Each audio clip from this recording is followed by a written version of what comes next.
The Maracanã in Rio de Janeiro is more than a stadium. It's a symbol of Brazilian culture. 100 kilometers east, Saquarema is the beating heart of Brazilian surfing. It is the Maracanã do surf. The sun-drenched beach comes alive as tens of thousands flood the city and paint themselves in green and gold. Vibrant and contagious, the festival energy pulses through the crowd like carnival, and fireworks ensue.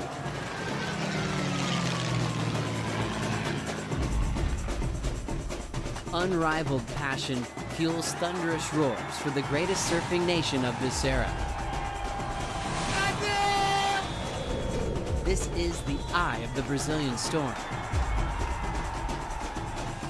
To win in Brazil, you have to beat the home team at the Maracanã do surf.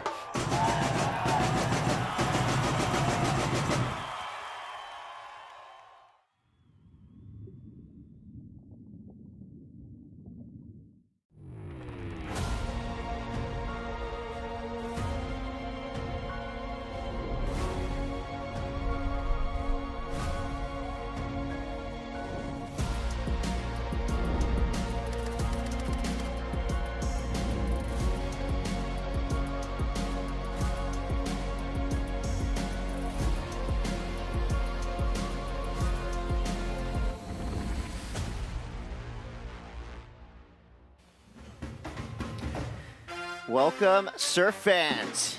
It's time to get fired up. This is the VIVO Rio Pro presented by Cero. Today could be the day that we settle this. Just a handful of surfers left. Who will be our champion? Bright and early this morning, Saquarema starting to come alive. As you see, elite level surfers who have had to wade through a few quiet lay days to get to where we are now. Potential finals day in the works. And the energy is starting to build here on the beach. It's where a lot of elite level competitors become fans. As we have two semifinals and a final set up. Things are about to get loud here in Saquarema. Chris Cote, Mitchell Salazar, Strato Wasilewski. Today could be the day. As we arrived, we heard the white water, the sun started to come up. We saw some fun-looking waves out there. So today we could be crowning some champions, Mitchell. Yeah, the bars look really good out there right now. The left really in place, but more importantly, I mean, we see the consistency out there, which we had lacked in the past few days. So stoked, seems like potential finals day out there right now, Chris. I mean, yeah, the most important thing is the fact that there's waves for everybody. Opportunity. I mean, these guys are going for a world title. Yago's going for a world title. Ethan Ewing's going for a world title. You know, everybody wants to have every bit of chance that they can get to make it there. Let's make this thing official. The Aqua Coco morning call. We've got Manu is standing by. Hello, guys. Good morning, everybody. After many great days in Saquarema, finally we have finals day. So I'm here with Renato Rico, my dear friend. Good morning. What's the call for today? Good morning, Manu. It is so on. It's green alert. It's finals day. 4 massive heats, 2 semifinals of the men. We have local hero João Chianca and the Italian coming from a recent winning El Salvador, Leo Fioravanti in the water now, and followed by Ethan and Yago, our former finalists here. So great matches on the men's, and on the women, the great final already set up between 2 new probable CT winners. Sawyer Lindblad and Tia Zebrowski. Is going to be an awesome day. If you guys watching at home, it's raining, but we're hopeful the Northeast is going to clean conditions, and maybe even the sun will show up. So come over, come watch. Thank you very much. Amazing, guys. So that's what he said. It is raining, it is foggy, but the waves are pumping, and we're having fun here. Back to you. Thank you, Manu. We've gone green, folks. We've gone green, and that's a good sign. Here's your VIVO Rio Pro finals bracket. 2 semifinals left on the men's side of draw. Leonardo Fioravanti will be going up against Joao Chianca in his backyard. We also got Ethan Ewing v. Yago Dora. So epic matchups in our men's semifinal. I mean, let's get into this. Are we going to have an all-Brazilian final? Are we going to have a brand new winner down here in Saquarema? Could be. I mean, that could be the same case, you know, on the women's side as well. But Leo, Joao, that is a massive heat right here for the both of them. And of course, Leo coming off of the victory over there at Punta Roca. Big consistency right now for him and for Joao Chianca. His best result in a few years right here, Strider, at home. Yeah, I'm really excited to, I mean, for Leo to back up his win is really hard to do because your head's kind of in the clouds. You've got this, like, I just did it. You know, it took me a long time to do, but I'm here. And, you know, Richard Dogmarsh, his coach, was saying that he's really impressed with Leo to be able to come around and really follow through after a big win. And Joao, we've been watching him. He was ripping yesterday in some crazy conditions, so he's primed and ready for this heat. That's 100%. Yeah, this is a big one to start our day. So we're going to have 40-minute heats here in this semifinal. And there you see, nothing but green lights ahead. 39 minutes on the clock. This means we are officially a go. So Leo out the back, hoping to continue that momentum he built in El Salvador. Meanwhile, Joao Chianca trying to play defense. This literally is his backyard. We're going to kick things off for finals day with Leo on his backhand. Quick snap, just reacting to the wave presented to him. Solid finish there. So the line in the sand has been drawn by Leonardo Fioravanti. And this is where the judges will basically set the pace of the day. Yeah, and immediate right there. You just saw that he wanted to get going early. He's been waiting for a few days, and this is an important heat for him. If he makes this heat, guys, he will be taking the rankings lead off of native Brazilian Ítalo Ferreira, so it would be a huge momentum builder for Leo. He's looking for his first world championship later this year if possible. Good two-turn combo strider, nothing crazy, but still meat and potato surfing. That'll get you through most heats. Well, the thing that I liked about this was that he knew where he was on the sandbar and moved, you know, kind of in the mid zone of all that white water and everything that's going on, because the outside waves, they have like a little bit of crumble and kind of a fat section on the corner, right? It's not really hollow, doesn't have a big lip to hit, there's not much in it. Right. He moved inside to catch that wave because he knew it was going to hit the sandbar and stand up and give him the opportunity to go vertical. And that's, I think, the key today is finding that wave that you can go vertical on. I think getting a quick start is going to be imperative as well, because you're going to have to adapt to these conditions. You really never know what the ocean is going to throw at you until you're out there experiencing it. And speaking of experience, no one has more here than Joao Chianca. A couple quick turns out the back.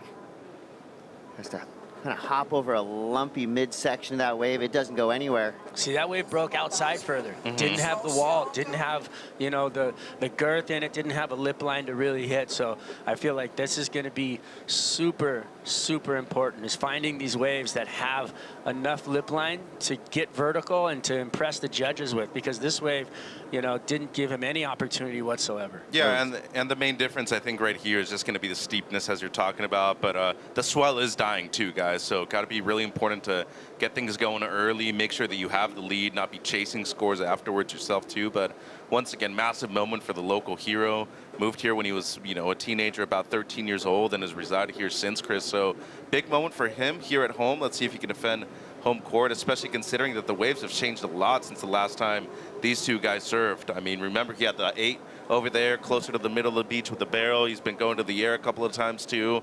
Now it seems like the majority of it is going to be on the backhand for both of these guys. Joao, known as the Prince of Saquarema, but getting a victory here, I think that would help him ascend to his throne and potentially become the king in just a few hours. Yeah, it would be so cool to see a hometown, you know, local boy win. It's really the pressure of that feeling. I mean, look at Gabriel Medina. He's, you know, it's been really hard for him to perform here. So Leo now trying to end the roll. He looks good, Chris. Joao Chianca, he's looking sharp. I mean, he's building plenty of speed. Pit crew is ready. So Leo, you know, again, coming off his first victory, basically a decade in the making. And although it seems like months ago, that wasn't too long. It was just a few weeks back. Yeah. And you know he still has that winning feeling. Well, he's got the red shorts on, right? There's all these little things that happen behind the door. You know, he eats oats for breakfast before he surfs, you know, on a competition day. He, you know, puts his wax and his stuff in his locker in a certain way. here was a little replay of Leo finding a nice corner and then going vertical on the finish, which, again, wave choice, having a lip line, giving yourself the opportunity to impress the judges with what they want to see. And what they want to see is a critical section being attacked. He's always surfing in the pocket, too. I mean, but his wave selection, as you said, on point, that is excellent use of priority. And I know it's still early on in the heat, but you gain an advantage right here over a local guy that you think would have the confidence edge above you. This is big right now. I mean, this guy is just oozing out there right now, knowing that he's coming for that lead. And if Italo's not careful going into Tahiti, that could easily be a good event for Leo, too. He's made it into finals day multiple times over there, Chris. Well, Leo is now off to a hefty lead. Started with a 4. Second wave came through to 7. He's backing it up again. You can just feel the pressure being applied right now. And Leo sitting on an 11-point total already with 34 minutes to go. He's putting himself in a luxury seat where now he's going to give himself options. He can wait, he could strike when he wants to. The last 2 waves he's ridden have been in second priority. So that's 7-point ride, the benchmark of the day so far. That just came on beautiful, powerful, and precise surfing. Leo's consistency in 2026 is incredible. I mean, he basically has come on a totally new Leonardo Fioravanti from 2025. Yeah, you know what? His game plan and his consistency and his surfboards look so connected. I mean, look at how well he's driving off the bottom. And even in a little bit of a rough condition, he's ironing it out. He was doing that in El Salvador, and he's doing it here right now. He's making sure that he's finding that vertical lip line, really giving it everything he's got. But, I mean, break it down outside of surfing, too. Like, all of his social life, everything outside of it has already been, you know, converted, Chris. He's gotten married in the last year. He's happy. He's got his wife here traveling with him, too. He has his coach that he's worked with for a super long time. So all you need to focus on right now is performing in those 40 minutes that you have, you know? You have no outside thought. You can go and focus the entire time on what's actually necessary and important to you, which is actually getting these results. And we've never seen Leonardo in yellow yet. And I say yet because you kind of feel it coming this year. I mean, Leo is going for a title. It's wild that he, you know, as consistent as he is and how close he's been to, you know, winning contests before. Now he's finally there, and now he can look and maybe even wear that jersey as a leader. Well, he's done the work. I mean, everything he's done out of the water. We've heard rumors in El Salvador that Leo was that guy in the gym every single night. He's also that guy in the water. I mean, that whole event, he looked like the informed surfer. You know, you had guys coming up against him, throwing big, you know, front side threes and Marco Mignol, and you know what? He didn't even shake. He just, okay, settled in. I think his first wave was like an 8 it was an 8 or a 9. He went crazy on the wave. Waited a long time for the backup. Beautiful turns, you know, so unshakable at this point. We got 31.50 to go. Leo's third wave comes through, 5.17. So he's already deleted that opening ride of a 4. Meanwhile, Chianca sitting on a 3, but with priority. And now we're all eyes on that blue jersey to see when Joao Chianca is going to strike. Leo, by no means safe at the moment, but with a healthy lead like that, I mean, you can feel the momentum push already. And I do love that rain or shine, surf fans here in Saquarema are out full force. I mean, the beach was starting to fill up before the sun even came out. And you love to see it.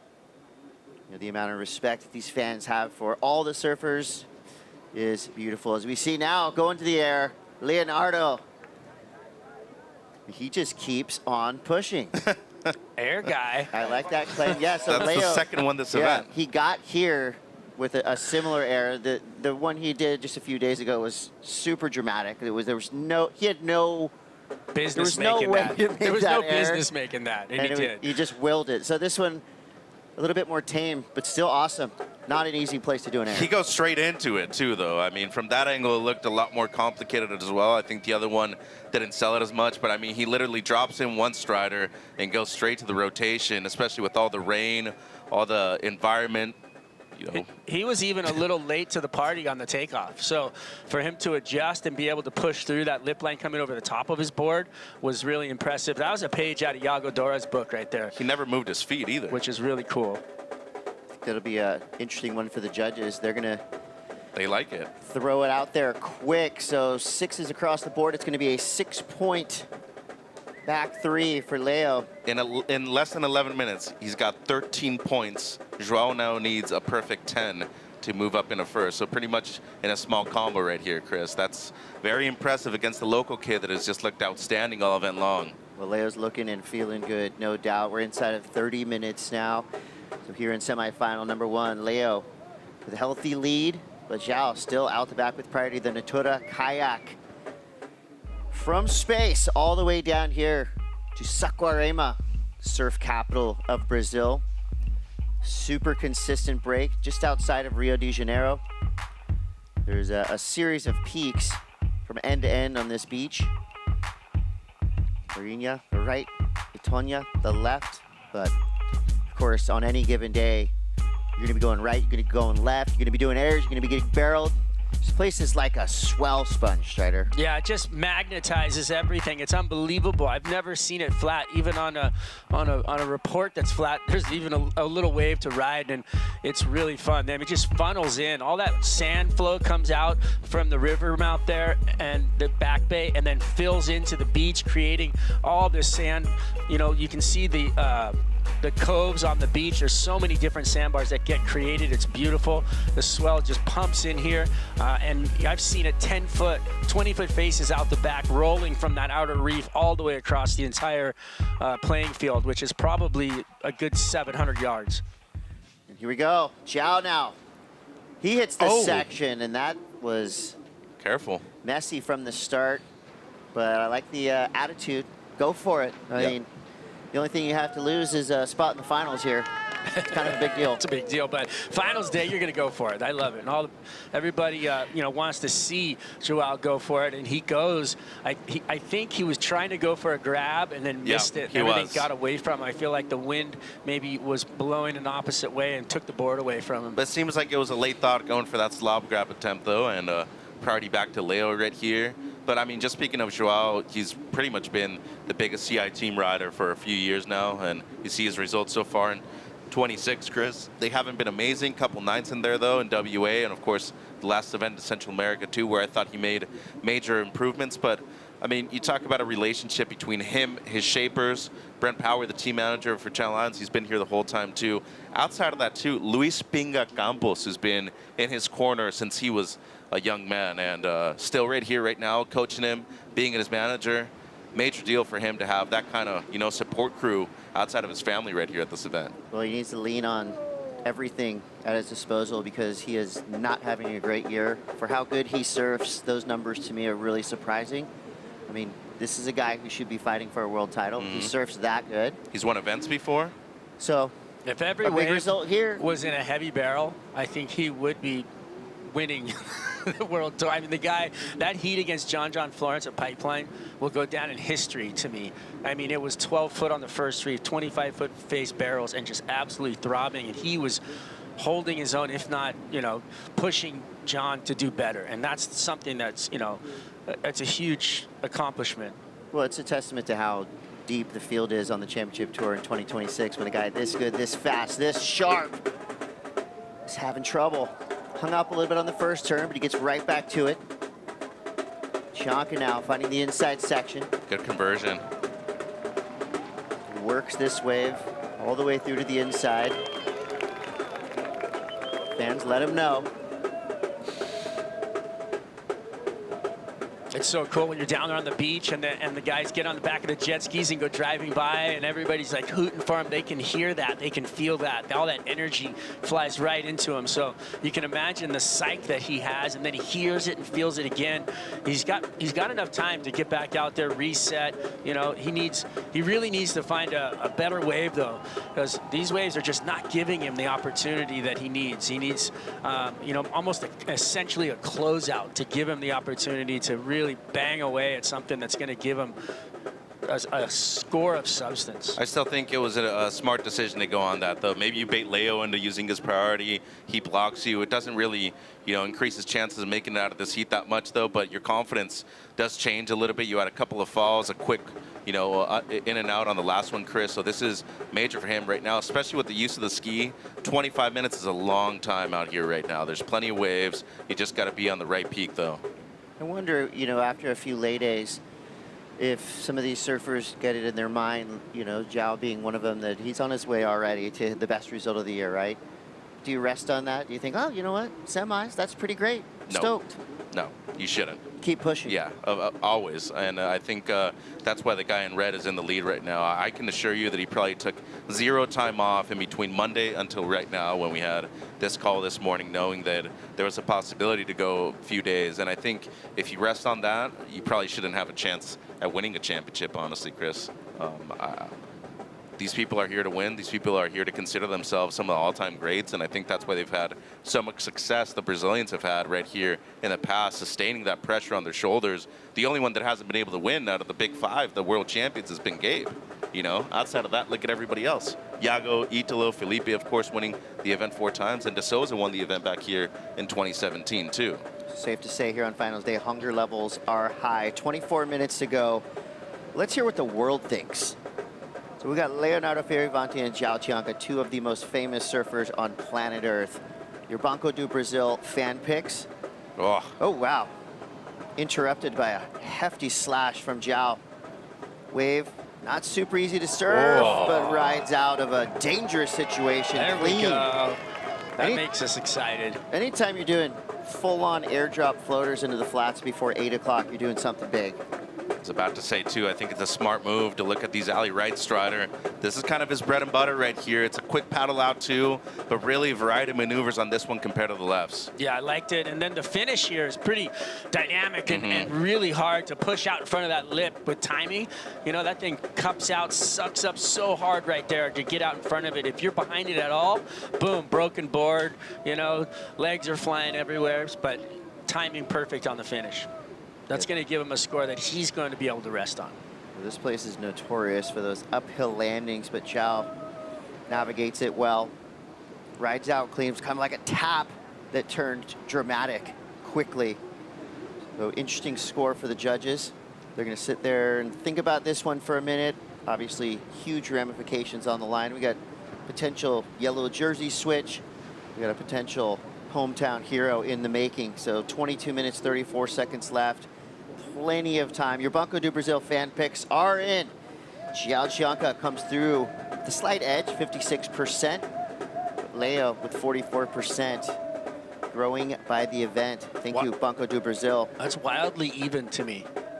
I would feel like, Are you surprised, though? That's a global number as well. That's not just from around here. So global fan base have spoken out. Joao tries to get involved, throws the tail high. That's what I'm saying, though. With those rights, the paddle back out is so much easier. There's that rip that takes you straight back out to the peak, Chris. So it's a smart move. Just stay on that thing, potentially get the lead off of Leo right here. I guess it's not all lefts. For now. 21:45, Leo hanging on to that lead. All 3 goofy footers here, we're only looking at lefts, No need to go right. It's called leftitis. Wow. It's woolly out there. But the water temperatures are warm. It's warm. So the air is warm. So oddly, looking at the weather, the air temperature was warmer on these rainy days than it was, even on the sunny days, wildly, and kind of, settled in, humid, and really kind of just the wind is the one thing affecting the lineup right now. It's tropical style. We like it. And we know the conditions are going to be varying throughout the morning. I like it, though. 7:55 a.m. local time here at Saquarema. These guys are now starting to battle a little bit, so we haven't seen much in the way of paddle battles and guys sitting on each other, but it's finals day, so that's all going to start. Your opponent starts to get opportunity, as in Joao, and you're Leo, you're like, wait a minute, my job is to take those opportunities away. And that's exactly what he's gone over to do, because he has priority. If he sees a wave that looks like it's actually going to give him a score, boom, Leo's going to try and take it. He already kind of didn't make a mistake, but, you know, Joao got over to this little right, started taking a look at things. And we see Chianca now back into it, hunting a ramp, comes around a big section, building speed. He sees it, he gets it, and just hung up in the wind a little bit. His board became a kite halfway through that air. He'll get the front row seat to Leo having a test run. Leo's just keeping Keeping tabs. he's clocking Yeah. he's clocking his opponent's position. Yeah. It's crazy how strategic Leo is being right now. Well, you don't need to surf anymore at this Yeah. point. I mean, you can just be as defensive as you need, but it is a big playing field out there right now. We do see, you know, the left be the more quality wave, it seems, although we're still waiting on the score for that one right. The nice combo there on the outside and then the floater on the inside, Chris. So just under 20 minutes, got to be thinking that that is going to be Chianca's best score right here. Look at all the lump on the face, the wind's coming across. You've also got backwash, and then you got that hollow sandbar busting the wave over. There is so much going on the right-hand attempt that, like, it is probably a 50-50 roll of the dice of whether or not you can actually perform and execute maneuvers like that. He's getting closer, though. I mean, he's had a couple attempts. This is the closest one so far, Chris. So, you know, give him another ramp. He might be taking advantage of it. He was 80% of the way to landing that air. Smart move. Just the quick tester for Leo. So the IC scoreline starting to light up. Joao Chianca's previous wave comes through a 6.27. So he's climbed out of the combination spot. And now, before that last wave, he needed a 9.33. Now he's looking at a 6.74, much more digestible. So 18:28 to go. Leo's huge lead now becomes a little bit more precarious as Joao is starting to charge back. We got 18 minutes, 19 seconds left. The culmination of semifinal heat number 1 will be right after these brief messages. Stay tuned.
The 2026 VIVO Rio Pro presented by Cero is brought to you by VIVO, official sponsor of the WSL in Brazil. By Cero, made with 100% natural ingredients. By GWM, official automotive partner of WSL Brazil. By IC Sunglasses, official eyewear of the WSL Championship Tour. By Banco do Brasil, official bank of WSL in Brazil. And by the City of Saquarema, official host of the VIVO Rio Pro presented by Cero. Welcome back, surf fans. We are live from Saquarema. We are in semifinal heat number 1. Men's side of the draw, trying to figure out who our 2 finalists will be. It's getting wild and woolly in the lineup. These 2 surfers are going wave for wave. At the moment, Leo in the lead with a 7 and a 6. Chianca now fighting back with a 6.27 and a 3.67. He's looking for something above and beyond a 6.74. Bruce Cote here with Mitchell Salazar and Strider Wasilewski. So far, it felt like Leo was going to run away with this semi, but like we always see, it just takes that one wave to even things up a little bit, and now Leo's within striking distance of Chianca. Yeah, totally, and a lot of environmental factors out there right now. We have the rain, the wind. Good thing, you know, both of these surfers using the Apple Watch to their advantage. You can still hear the beach announcer, but I mean, case in point right there, it is still coming on quite hard. So there's a lot of things that you have to preoccupy yourself with when it comes to not only performing on the wave, but also just catching the wave in general too, Strides. Well, you're out there, you're wet, you're going to get wet, you're already wet. It doesn't matter if it's raining or windy or whatever it is, you're going to go to work. And right now, Leo is going to work on Joao. He's trying to make sure he's on the right side of Joao as these waves come in. So if Joao wants to take a right, he's going to try to be on his left side. If he's going to take a left, he's going to try and be on the other side, on the right side, you know, when you're looking out at the ocean. And that's so if the wave looks good enough, he can take it and take it from his opponent. But it's an interesting positioning thing that you really got to pay attention to, because, you know, if a good wave comes, he's not, like, say, a left, and he's not on his right side, he's going to have to make a split-second decision whether or not the wave's good enough for him. But if Joao is on the other side, then he can say, oh, okay, I'm going to block him and take it. So you really got to take a look at where they're positioning in the lineup. So you're saying there's a lot going on out there between these two guys. Well, the good news is they're equipped, right? So rain, wind, water moving all around, but they do have the technology, the Apple Watches that they're both wearing give them all that information. Strider, I know you've been out there looking at one of these watches. As we see now, Chianca fading into a right. So the face of the watch, what are they seeing there? What information are they getting from that Apple Watch? They've got time, they've got priority, they've got scores. Yeah, and that's all they really need. It's pretty wild, actually. And when you have priority, your watch buzzes. You feel it. Zzz. So when you get information, you have a signal that happens. And that also means there's no excuses, right? You can't blame there not shouldn't knowing, be. right? There shouldn't be. Hey, mistakes happen. We're giving you every tool in the book. But, 13 minutes left. The Look at best this chat. chance at winning via technology. Yeah, what a time to be alive. But gosh, truly, Mother Nature always wins. Yeah, but I mean, you know, you have all these assets in your favor. You got to be able to use them to your advantage too, right? Because I think it takes a lot of experience for these men and women to be able to use that, you know, properly. And of course, it just comes with time. Boom, there it is. That was cool. Front three for Chianca with the quickness. This guy is lightning fast. And when he turns things on, I mean, you can feel it. You saw the energy he had going into that section. He's just breaking away, though. Look at him. He's going to take the ski. That was a reset wave. You know, the score's not going to be very big. I mean, you can see the section behind him was big, but out in front of him, there was nothing really. So when you land in a flat section, the judges are kind of like, ah, but I mean, not to take anything away from his performance and his technical ability. No, but you're right. That was a reset wave for him to get away from his opponent, because his opponent's been all over him. And 90% of the world population would like to do a maneuver like this in their lifetime, Chris. Photo's going to look sick. Felt good too, but it's not going to replace the low 6 that he currently has as his high mark in this heat.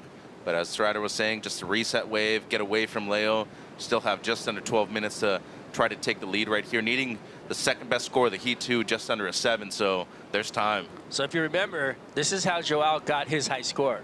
Got on the ski, got away from his opponent, went out there and was on the other side of the peak, away from Leo, and caught that right-hander where he did those turns and got the score. I'm going to give you one thing, though. I think Leo's comfortable with giving him that right because he already sussed it out. He had one wave where he felt it out already. I think Leo just realizes that his easiest way to victory right here, Chris, is going to be going on the lefts. And I just feel like he notices more quality on those waves at this moment. I don't think Leo wants to surf. I think he just wants to be strategic and sit on his opponent right now. Well, he's going to go over and meet Joao at the velvet rope and try to keep him out of the most exclusive club of this event. We're talking about the finals. It's going to be right around the corner.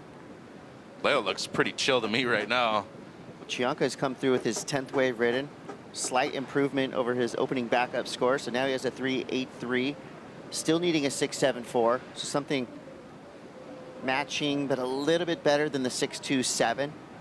Gosh, that was interesting right there. The wave that Leo had to duck dive had a really nice line on it. And he saw it, he tried to get over to it, but he missed it because he was so focused on getting to where Joao is. Well, the tactic worked for Joao, right? All he wanted to do was get away from Leo. And now you can see there's plenty of breathing room between these two. So the takeoff zone throughout this event has been massive, but today it feels like it's really focusing on this peak that is directly in front of where we're sitting right now. So at a point break or a reef, you have what is called a primary takeoff zone for the most part. It's usually where you get awarded priority, 90% of the time. But here, it's such an even playing field, and there's multiple peaks where you can really take off from. It's usually an invisible line that the priority judge usually sets. You need to make it past out that where there is a potential wave for you to ride, of course. So as of right now, that is where priority is going to be established. So any kind of paddle up and down the beach, that will switch priority between both of these guys. If you're wondering about the bird's eye view, it's a no drone zone today with all this wind, rain, and weather. A lot of separation between the two still. We still have hundreds of angles, so don't you worry about that. There he 9:20 goes. left. Chianca. Nice in-pocket carve. Goes around, banks it off a section. So pretty much doing everything he can on that wave. Gets the Apple Watch a quick look. Again, resetting. Yeah, he's going to do the whip around via the Red Bull ski.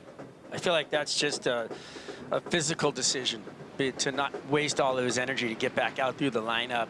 You just might as well take the escalator ride on the jet ski.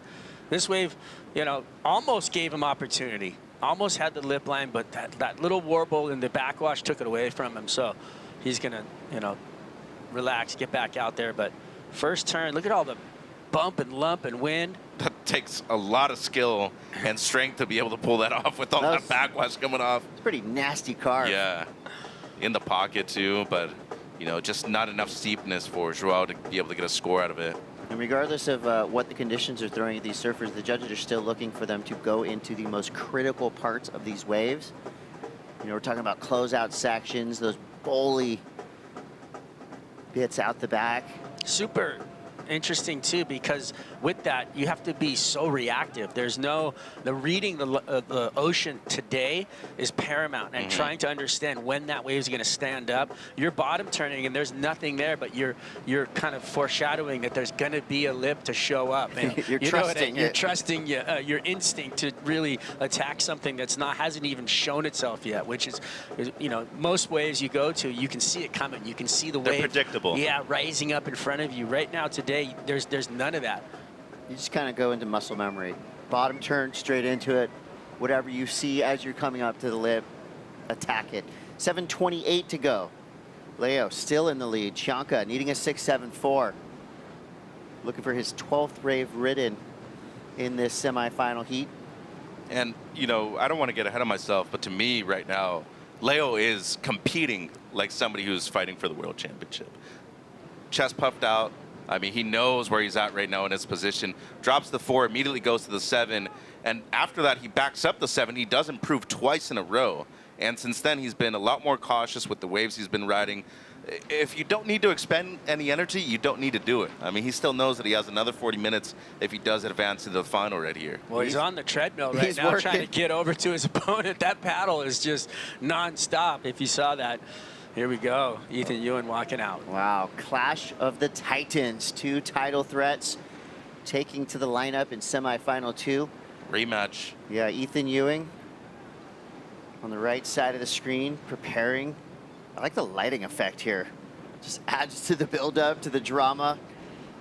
That skinny goat, Yago Dora. Look at that, he just iced out his competitor.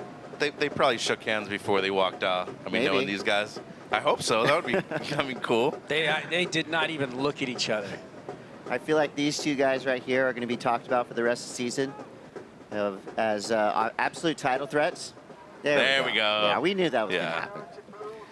Yeah, that was cool. I mean, these two guys, two of the nicest humans you'll meet, but these are two guys you do not want to go up against in a heat, especially right now. And both of them are looking like we're starting to see the best of what Ethan Ewing and Yago Dora has to offer. I mean, both of them have had incredible results. Yago's done the best air of the year so far. Ethan with a win in the contest of the decade on the Gold Coast. So both these guys with a lot behind them and a lot more in front of them. And we see your GWM recap. It's been all about Leonardo. Yeah, 7-point ride on this one right here. Just great surfing in the pocket, under the lip the entire time. Surfing his way well on the best wave so far of this heat. Backs it up with the 6 with the great air on the backhand. And suddenly he's turned into the air guy the last few days of competition, dropping a 7 the other day and now a 6-point ride for this Chris. Respectable claim as well. Yeah, and It's a nice one. then Shaka on this right here strider, he does answer back with his personal high mark of 6.27. Yeah, he surfed this wave really well. He closed the door when it needed to be at the end there. So I feel like he knows what he needs to do to get this thing pushing. And Interesting. Use his priority on that. So things change here. He was taking away the right, and guess what? Well, that was to keep Joao off of it. We're starting to edge closer to the red zone. We're inside of 5 minutes. So Leo now paddling back out after a quick up and down. Janko with priority. Still looking for a 6.74. Now we'll see Leo catch a bunch of lefts. Wave had the look of a grower right when he stood up, but maybe just more of a position thing. I mean, he's been paddling against the current for the last 20 minutes straight. And, you know, in these conditions, of course, it's going to be tricky. Look at Dog's pissed. Yeah, there is a bit of concern on his face, isn't there? He's not happy. Those were not safe for work words, I think, coming out of his mouth. He wrote down a big X in his book. I'm actually He shocked. carved it into his book. Like you rarely see a mistake like that from the Italian. But Well, in 2026. Wow, there's you only know? 3 minutes and 35 seconds left in this heat. Yeah, doors open though. Vortex, I time mean, vortex. Time vortex, but yeah, the door is definitely open. Joao is the most dangerous man on campus right now. Well, he's already ridden 11 waves. Still, that's 7 in the 6, looming large in Leo's scoreline. And he did the work very early, especially adjusting to the format with the time today, 40-minute heats. It's a long time out there. We saw him compete in 45 minutes over there in El Salvador as well. You know, To be able to adjust on the fly at a beach break, though, seems like maybe nope.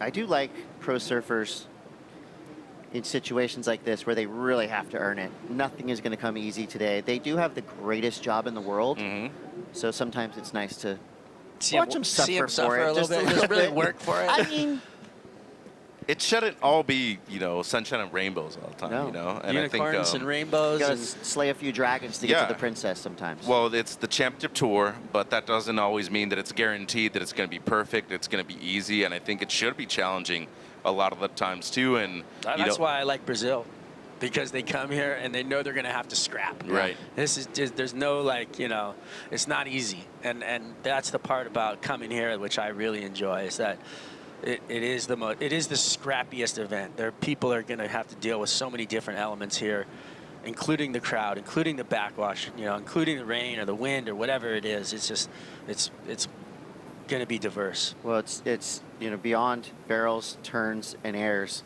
You know, this is this place where we see big floaters straight into the flats. You know, these surfers really having to earn every bit of every point they get. The Banco do Brazil 2-minute warning is upon us. We're at 1:45 to go. Leo out the back. It's second priority now.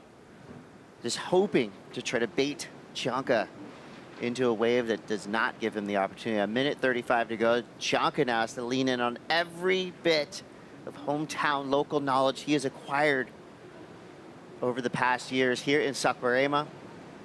You know the fans on the beach have his back. Globally, the percentage slightly leaning towards Chanka. Well, right now in this heat, I feel like it's leaning towards him too. I know there's not a lot of time left, but if he gets the opportunity, I mean, a 7, that's momentum's in your favor right now. yeah, he can get that in his sleep. Well, there are a couple lines, Chris. So far, Leo's played a really tactically sound game, and I like that he's done it with turns and with that big backside air. Last time a European held the rankings lead, by the way, Michel Perez, a while ago, the French Tahitian. Well, no surfer from Italy He won has here in ever Brazil. won a championship tour Yeah, event. 2014, Michel did. 40 seconds left. The drums are beating on the beach. We've got a set coming through. Who will be our first finalist of the day in the men's side of the draw? Leo now.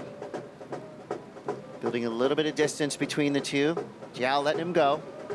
24 seconds left. Will a wave come in time to save the hometown heroes' hopes? Wow, although the seas are rough and rugged, it doesn't look like anything is coming towards him. 10 seconds. Hands need to leave the rail. No! Here it is. 7 seconds. We're on a 9-second interval.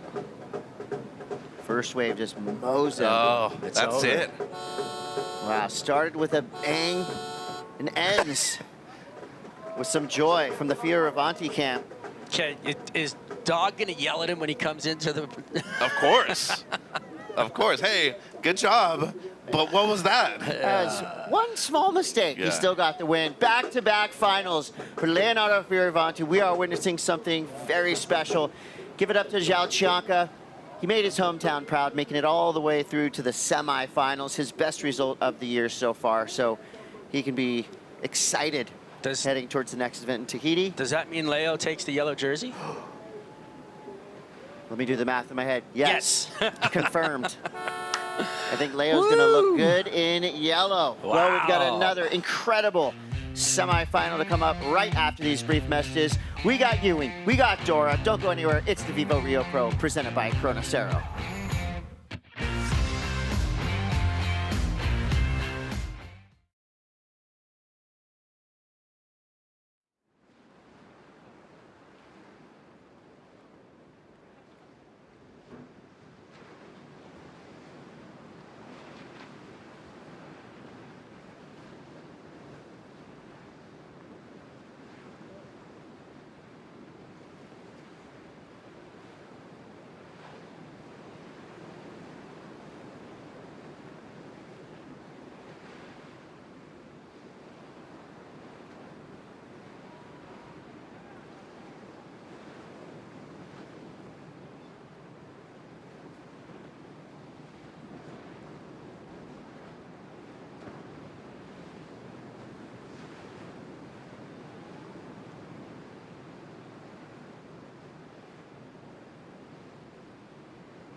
Let's take it back to 2023 when Yago Dora did that. The perfect 10 for the 110 Yeti. And this was the air that sealed the deal. And guess who this sealed the deal against? That's right, Yago Dora did that going up against Ethan Ewing back in 2023. Look at We how know a crowded surfer it was. will never forget. So Ethan Ewing probably has that one back in his memory banks, and he's out for revenge. Semifinal heat number 2 featuring Ethan Ewing going up against Yago Dora. Both these surfers well within striking distance of building that title run. It's all going to end up at Pipeline. So a lot of events left and a lot of surfing left for these two. 40 full minutes on the clock. We're going to kick things off with wave 1 for Ethan Ewing. This was a 517. Yeah, good looking wave right here for Easy E. Big below tail right there from the surfer out of Stradbroke Island in Australia. As you said, former finalist right here, the former world junior champion looking for his first world title at the end of the year. Nasty work right here on the open face. Goes for the below tail, but really brings it down with a lot of power right there. Manages the backwash very well. Takes a lot of core strength to be able to pull that off right there, Chris. I like when Ethan goes wild style. That was cool. I mean, the backwash came at a bit of a weird time, but he fully made it work, showing us all 3 of his fins. And right when he hit the edge of his tail, whipped it around with the quickness, sure on his feet. So we're used to seeing Ethan on rail mostly all the time. So I like it. I like to see him throwing the tail and showing us some flair like that. Well, he's got a tough customer right now in Dora. And we talked about, you know, historically this being one of the best events in Yago's history. back in 2017 as a wild card. This guy went on a rampage, defeated a lot of different world champions in the cleaned process the house on that event. Yeah, that was amazing. To the semis in that event too, and now a former two-time finalist, winning back in 23 and losing to Italo in the final in 24, Chris. 35.58.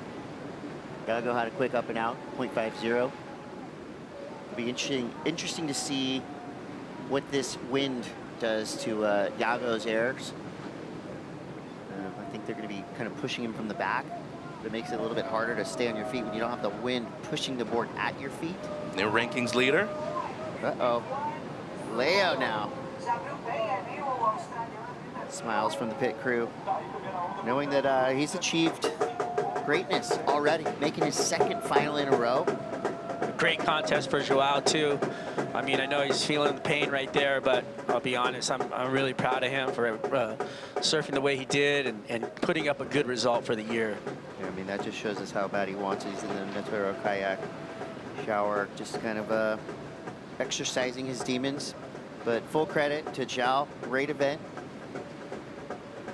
Huge result as well. I mean, that's a keeper in the year. Yeah. But that's going to help him, I would say, build a little bit more confidence going into waves that really suit the best of his abilities. And not have to think about requalifying that much anymore either. Semifinal's a big difference maker when it comes to the rankings right now for him. So the big result when it comes to putting him in contention, finish at least in the top 15, I would say, at the end of the year. Boy, Ethan Ewing just looking at anything out there to go on, Chris. He had a great free surf this morning. Some go left, some go right. He's been very active so far when it comes to positioning in the lineup in this heat. And I just feel like Yago, the last few days, he's been free surfing out here, even when it's been very messy and chunky. I think he's really looking at these lefts, kind of finding something with an open face and just go rail to rail the entire time. I feel like on the lefts, it's going to be turns. You know, hopefully he can get the fins free, but if he finds a right, you know that if he goes against the wind and lets that board just stick to his feet, something wild could come on the right-hander for Yago Dora. He's got pretty much every grab in the book, too.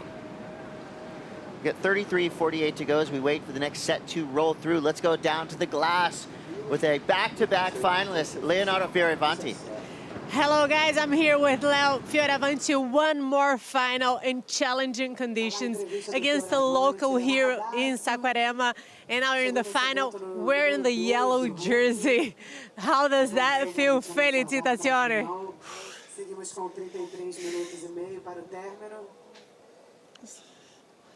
Sorry. Don't have to be sorry. I still got a final to surf, and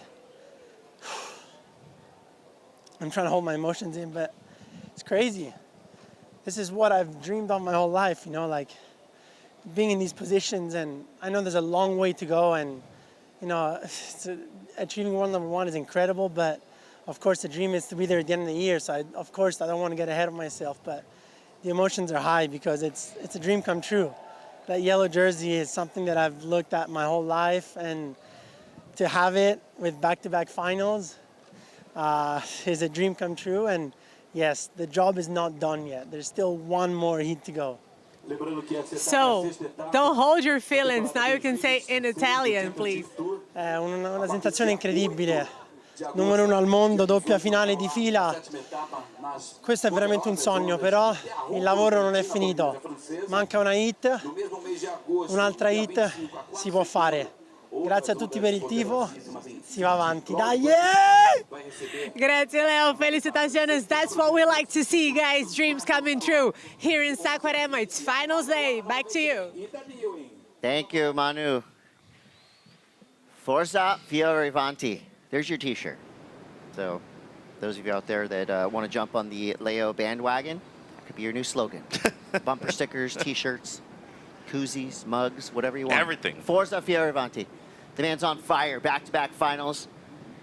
You got a big victory in El Salvador, and here is your live updated rankings. Mathematicians behind the scenes doing the work, and look at that lead. It's just slightly. But for Leo, if he can get a victory here, of course, he will extend that lead, cannot be caught. You know, the math tells the story there. Italo drops a spot. Yago did jump up from 4th to 3rd. So big moves there. Moves in the wrong way for Medina, who's dropped 2 spots. Miggy and Sammy go 4 and 6. It's a cool story developing there as well. But of course, the overall look that we see is still Brazilians owning the top 10, all the way from 2 to 6. Is a telling sign that the 5-headed Brazilian monster is still wreaking havoc on the championship tour. You know what stuck out in those standings to me? What? Not one American flag. Not one. On the women's side, Boys better you get that. busy. Let me tell you that right now. So 30-35 to go. Ewing with a slight lead. This happened just off the break. That was wave 2, inconsequential, 1.5. So the only score of note so far, 5-1-7. 30 minutes, 20 seconds left. At this point in the first semifinal, Joao already had 7 waves ready. I think he ended up with 13, maybe 12 or 13 waves in that semifinal. Didn't get the dub, so the plan to maybe go out there and just catch whatever didn't come to fruition. And Leo did it on, I think he maybe had 1 throwaway, but The everything first 10 else was minutes pretty he had solid. scored, yeah. First 4 waves were all counting waves for him. He was still going to be in the lead, whether he was counting the 5-1-7 as his backup or the 4. So, you know, did his work early, as you're saying, but every heat's different. We do have the tide incoming today. The swell is dropping throughout the day, too. So I think both of these surfers are aware of that. They still want to be on the best quality waves that they can find at the moment. But I think the big difference right here is that Ethan's comfortable just getting those 10, 11 points, you know, making it through the heat. Meanwhile, Yago, I feel like he just knows that if he gets the right wave, he can easily drop an 8. And that's what he did in the final, actually, between these two guys. Back in 23, he had the 10, and his backup wasn't very high. Because Ethan, you know, broke the combination with the 6 and was only needing something in the 8s afterwards. So, you know, I think the main thing right here is just getting on a wave pretty soon for Yago, get a score. And then for Ethan, get at least something that'll improve on the 5-1-7. They just need opportunity to knock. Tough lineup. Let me tell you, there's a lot of those outside waves break. As you can see, all that foam on the water right there, and then the waves of quality, of substance, of lip line are all moved in over that sandbar. So they got to wait, kind of duck diving, and then waiting for those medium ones to stand up. And we saw Ethan paddling really hard for that one left that he missed. That wave had a good line on it. It had, you know, opportunity. So they've identified, or at least Ethan has, where to be.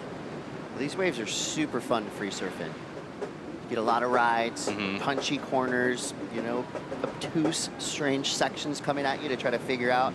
But in the span of a 40-minute heat, it's got to be stressful. It's almost like there's too much happening in the water.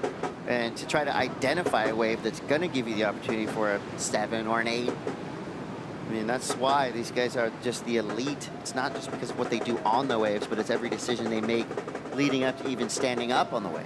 Yeah, I feel like preparation needs to be done before the heat even starts, honestly. For the most part, I think both of these guys know how elite they are, especially with them having wins under their belt at this level too. They recognize, you know, their strengths, but also their weaknesses, especially in conditions like this. And I think that's why Ethan just wanted to get things going so quickly with the 5, and it was a smart decision because whether or not this changes in the next 27 minutes, he's still in the lead at the moment. Yeah, so far, so good. Or so far, pretty good for Ethan Ewing. A 5-1-7, that's a high mark. These two have matched up many times already in 2026 in the past few years. Here is your head-to-head tail of the tape. 1-4, Yago. The big edge there in terms of overall wins. Heat scores with Yago as well. Max heat score, however, goes over to the Ewing side.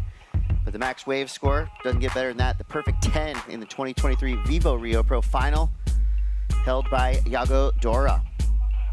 The separation there is just simply Yago's tactics in the air. You know, I don't think he's almost untouchable by anybody on tour. I mean, I feel like his variations and his grabs and everything that he's, you know, shown us, even in El Salvador last year when he was going up against John Florence, that was just crazy stuff. Well, a lot of people do really good airs on the championship tour. There's some people that do a lot of airs, but nobody does airs as good as Yago Dora. and in clutch moments too. I mean, the human highlight reel, Captain Clutch, whatever you want to call him, the guy knows how to compete and do it in those big moments, the necessary moments. I mean, that semi against Gabe at Bell's this year with that Indy grab at the end, like, if he doesn't do that air, he's not making it out of the heat. Same thing against Cole Houshman over there in Raglan. I think another big point right here is that momentum shift when he dropped the 10 in the final at this location. Like, the guy knows how to win. And to be able to become world champion like you did last year, you need to have that capability in your back pocket, Chris. Well, right now he's got basically nothing on the board with 25.50 to go, but he's kind of done this throughout this event. I think in all of his heats, maybe just 3 or 4 total waves ridden for each heat to get him to where he is right now in the semifinals. And Ethan Ewing stalking this lineup. If he holds on to a 5.17 for the next 20 minutes, this is going to be a wild finish. Well, I just hope that they at least get one wave each. There's a great view of the lineup to see how crazy it looks out there. I mean, there's so much going on. Look at that. There's that outside peak up top. There's that inside corner. There's the right going off of it. Look at, there's just waves coming, chopping across the entire lineup. Look at that. So it is really hard to decipher. It's a vexing lineup today. I mean, Joao who literally lives a block away from here. Even he had trouble trying to find and identify a quality wave.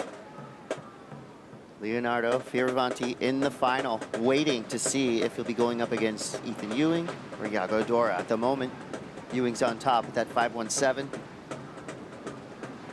Tariffs need to be paid at every level of this game. Whether it's the QS, the Challenger Series, here at the Championship Tour Level 2. We all grew up on the qualifying series. We know that you don't have any off days there. There's no waiting period. You're running regardless of how it is. That's the kind of attitude that you need to have right now. Go out there and compete what's in front of you. Don't overthink it. Try to match wave for wave with your opponent too. Here we go. Dora, deep bottom turn. Wow. Oh. Huge carving slash to start this wave. Hammers the inside section. The Yago show is officially on. And the crowd is going wild. I love how passionate these surf fans are. I mean, they're fired up. It's not even, it's 8:30 a.m. local time here. The beach is packed, it's raining, they don't care. This is just amazing to watch. Ewing now, pumping down the line, building speed. A nice kind of high and tight roundhouse cutback, straight up into the lip again. Now he's generating some momentum down the line, hammers the section, and rides out clean. We got a heat in our hands, folks. What an amazing tempo to that wave right there.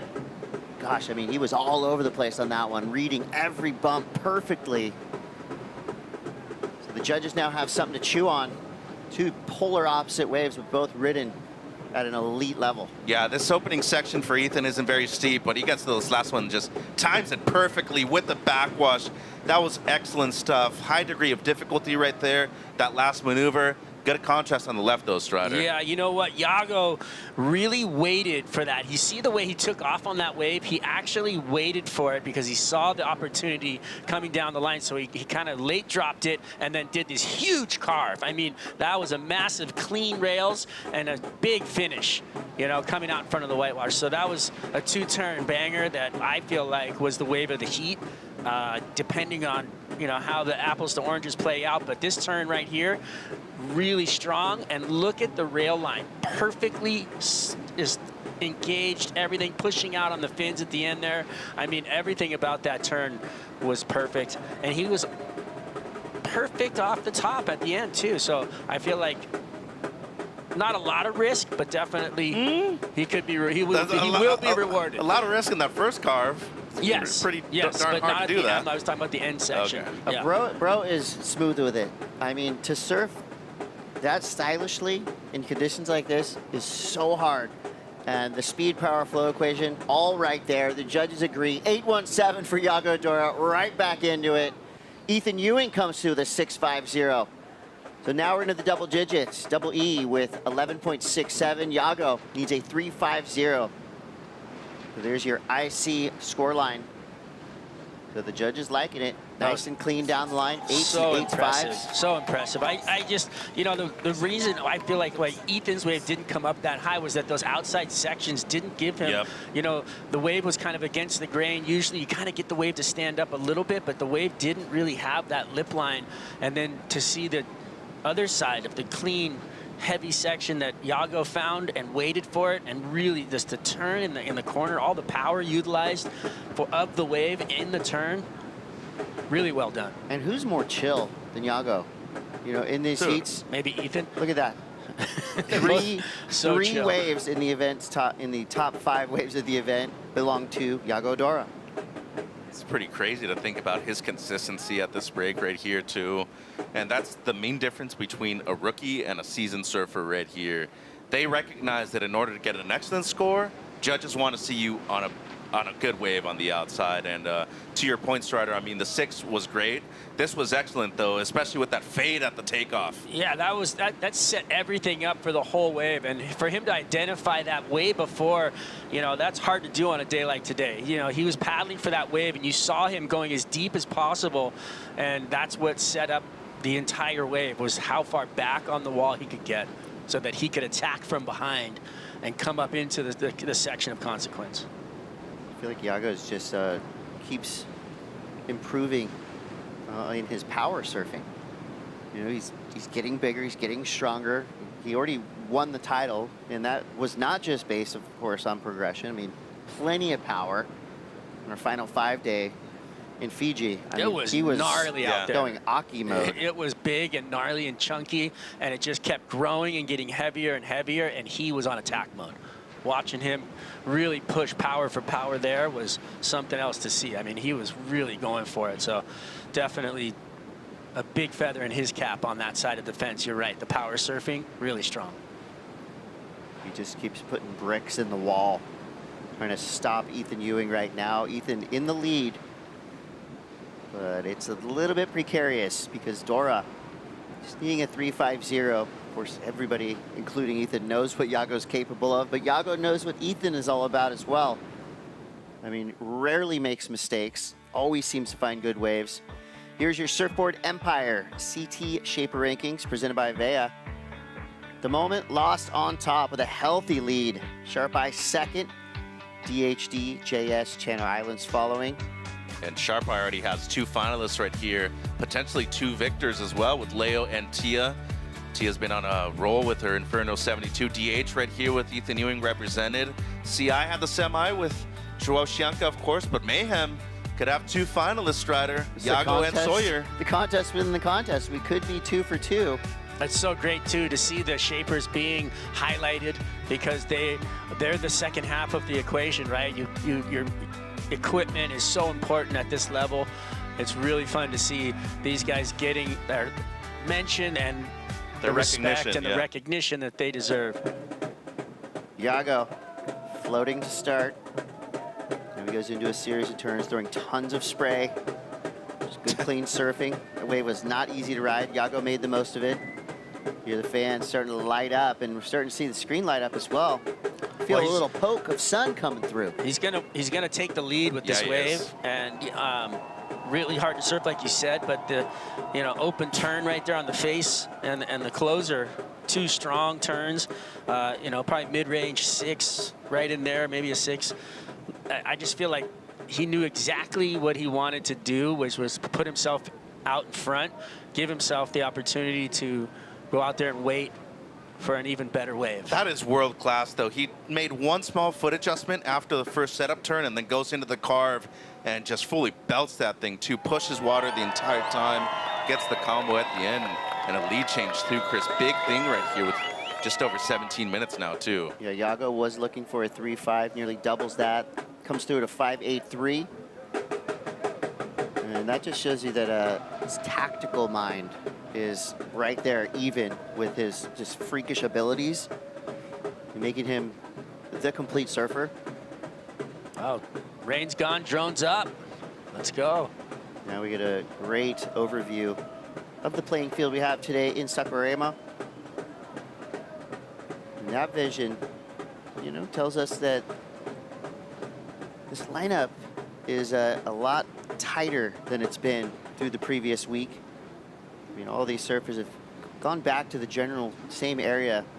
We see Ethan hunting these rights, deep bottom turn, whippy tail slidey snap. I think now he needs to be on the left, honestly. I think if you want to match one of the big scores in this heat, you need to be on something just a bit steeper. Seems like a lot of these rights, the first section, it just flattens out a little too much to get that big scoring opportunity, Chris. Well, we are straight into it this morning, 8:40 a.m. local time here in Saquarema. You got the Dora show starting to flare up. So don't go anywhere. Who's going to make it out of this semi? You're going to have to stay tuned to find out. We'll be right back.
E aí galerinha, estamos aqui em Saquarema e eu quero mostrar um lugar muito especial que eu já vim algumas vezes.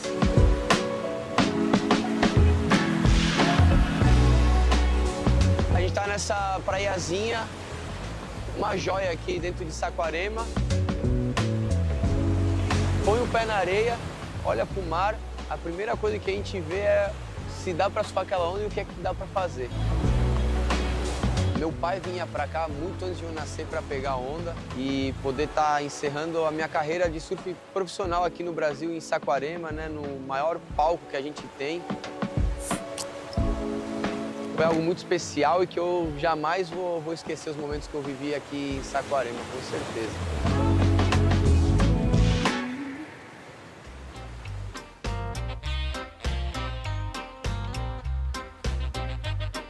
Straight back to business. Yago hammering that section into a nice slidey finish. So completing that wave. Nasty. Ooh. Shout out, you know what? That Shout out Alejo Moniz. We just saw that Corona commercial coming through. So Alejo at the beginning of the year announcing his retirement. It's been a global party, and that's going to continue through to the end of the year. This is a Fins free party right here, just blasting, and then I don't know how he does the little chip shot off the whitewater right there, but that was really cool. Man, He's just doing I'm a fan. I'm just going to say it. I'm a Yago fan. That's some great surfing. Obviously, he's a goofy foot. We're goofy foots, but the surfing that he's doing is just, it's always surprising, and it always has something else that you don't expect, and that's something that is so rare. That's just Yago stuff. Yeah. He's doing Yago things out there right now and potentially extending his lead. Ethan now needs a 7.51 with 12:20 to go. I'd be, you know, pretty stoked to see that improve on the 5.83 personally, just because of the amount of risk and degree of difficulty on that first turn right there. I mean, so different as a turn as well. Makes things a lot more complicated when you're going that fast, and comes just under, Chris. So judges appreciating that. There were a couple that thought that there was actually a better score than his previous one. Yeah, came through at a 5.70, so it's not going to improve on his score line during the break. He rode a 4 inconsequential wave, so he's going to sit on that 8.17, backed up with a 5.83 for now. Ewing with a 6.5 and a 5.17, still in it. This is the part where you see the athletes on the screen. You see how far apart they are. Does Yago go sit on Ethan now? Is this the time when he starts to play, you know, defense and offense and really get involved in the tactical game, or does he say, you know what, I'm just going to let my surfing do the talking. I'm going to better my 5, and I'm going to get something big on the board again? I think there's maybe still just too much time. I think maybe like 7-8 minutes you start making your way a bit over more and add more pressure, but I think he still recognizes that there's a capability of improving on the 5.83. He's got it on a roll. Remember, he waited about 15 minutes to catch that 8, so it took him a long time to get things going, but once he actually did, he's been on 4 of the best waves out there, Chris. I think he's going to go double duty. Just make his presence known. Get out there a little closer to Ethan. But at the same time, the showman is about to come out. I feel like Yago's hunting a ramp. He wants to do something big, not only for the score, but also to get this crowd fired up. That just seems like something he revels in this year is, you know, those big moments. And, you know, if you do something crazy, throw out a claim, it's like, yeah, you not only get the score, get yourself in the highlight packages, you can put yourself all over social media, you just keep your name in everybody's mind. Look, they do not care. Storm, rain, sunshine, it's all okay for them. They're down here. They're involved. Friday morning, 8:45 a.m. The beach is packed in a squall. I love it. Yeah, that shows their commitment to the sport of surfing. VIVO Brazil. It just makes me so happy to see. Like, it's like these guys, they're rain or shine, they're out there on the beach supporting surfing, which is an incredible thing. They are the, you know, surfing superpower. I think it's been a very important venue for surfing the last decade too, Chris. I mean, since it came back here to Saquarema in 2017, there's been a lot of major performances. Really Brazilian heavy dominated on the men's side. Of course, on the women's side, had multiple different champions. Katie Simmers really, you know, finding her rhythm right here. Could it be the same thing for Sori Lindblad, who's making her second finals appearance at this location? The women's final is set. And it's going to be a big one for both these surfers. Looking for maiden wins here in 2026. Sawblade, Sawyer Lindblad, has shown so much improvement, even from 2025. I mean, she has come through this season ripping, and there's Tia Zabrowski, the phenom, one of the youngest surfers to ever qualify for the championship tour, could be one of the youngest to ever win a CT event. Both these surfers evenly matched. Goofy versus Rags. This one is going to be fireworks, no doubt. So as our women make their way off the stage and into the lineup, getting very excited for our series of finals. Quick look there for Ethan.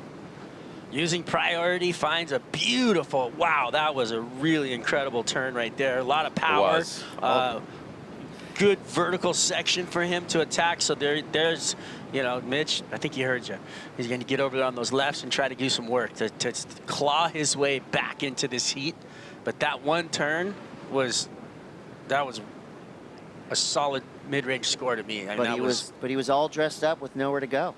The wave collapsed on him. Well, the end of it, there wasn't another turn in it, but that first turn was woof. Lightning fast, beautiful, vertical up into the bowl, then pushed super hard with the power, the torque, everything about it. I think that was probably matched, if not a little bit better, for the turn of the heat so far. But how much does that messy finish affect the scoreline? Well, you get scored based off of what you do and not what you can do. So there's always going to be that highlight, really, of, you know, what happened at the beginning of the wave right there. But still, I mean, in the context of the heat, even the 5 that's very well surfed, you have the 6 as a comparison, and then you have the 2 great scores from Yago as well, even the one that he's not scoring or carrying, excuse me, with the 5.7. So I think there's been better, you know, single quality moments in there, but overall you get a combo of those maneuvers. I feel like there's a big chance that he's getting that mid-7 that he requires at the moment. But see what happens now. 7 minutes, the clock's been brought down just a bit more, priority has switched, and now Yago's playing a lot more defense at this moment right here, trying to take away this quality left that's coming through, Chris. Yago up and into it. Another beautiful carve to start this wave. Just placing his turns expertly down the line. steady, solid power surfing all the way through for Yago. His low score right now, a 5.83. We'll see where that wave fits in the mix there. Definitely wasn't the 8.17, but any slight improvement will just make Ethan's job that much harder. And he didn't oversurf it, which is very intelligent right there. We talk about emotional intelligence too, being able to bring yourself down, not get carried away in the moment and try to overpower things, Strider. Very well done. Excellent use of priority right there, keeping Ethan off of it. Yeah, that was a scoreable wave for Ethan and for Yago to really, I mean, he was clean on the rails and the flow through the wave was really well managed, but you know, the finish turn, it was a little lumpy, but he pushed the board across it to get some risk in there. His rails are just so clean. That board just looks so perfect. It looks incredible. Under his feet, he's just so connected, and everything about his flow into it too. It's like he can push and pull as hard as he wants on this thing. Watch the board slide right there. Pushes it across the lip. So, you know, puts some risk into it. I like it. Yeah, very difficult to do right there at the end, especially after the first two carves. Completely different maneuver. Your eyesight changes quite a bit, Chris. So 5.5 on the clock. Even if he doesn't improve on the 5.83, you did your job at that point. You kept Ethan off of the wave, and you know, a wave that he could have potentially improved and, you know, got on the 7.51. I love how many different speeds Yago has on his waves. You do those extended carves that almost look like they're in slow motion with so much power, and then straight into a bottom turn where you can just boom, pedal to the metal and throw it up there into the lip. I mean, he really could go through the gearbox real quick. I think that's what growing up on beach breaks does to you too.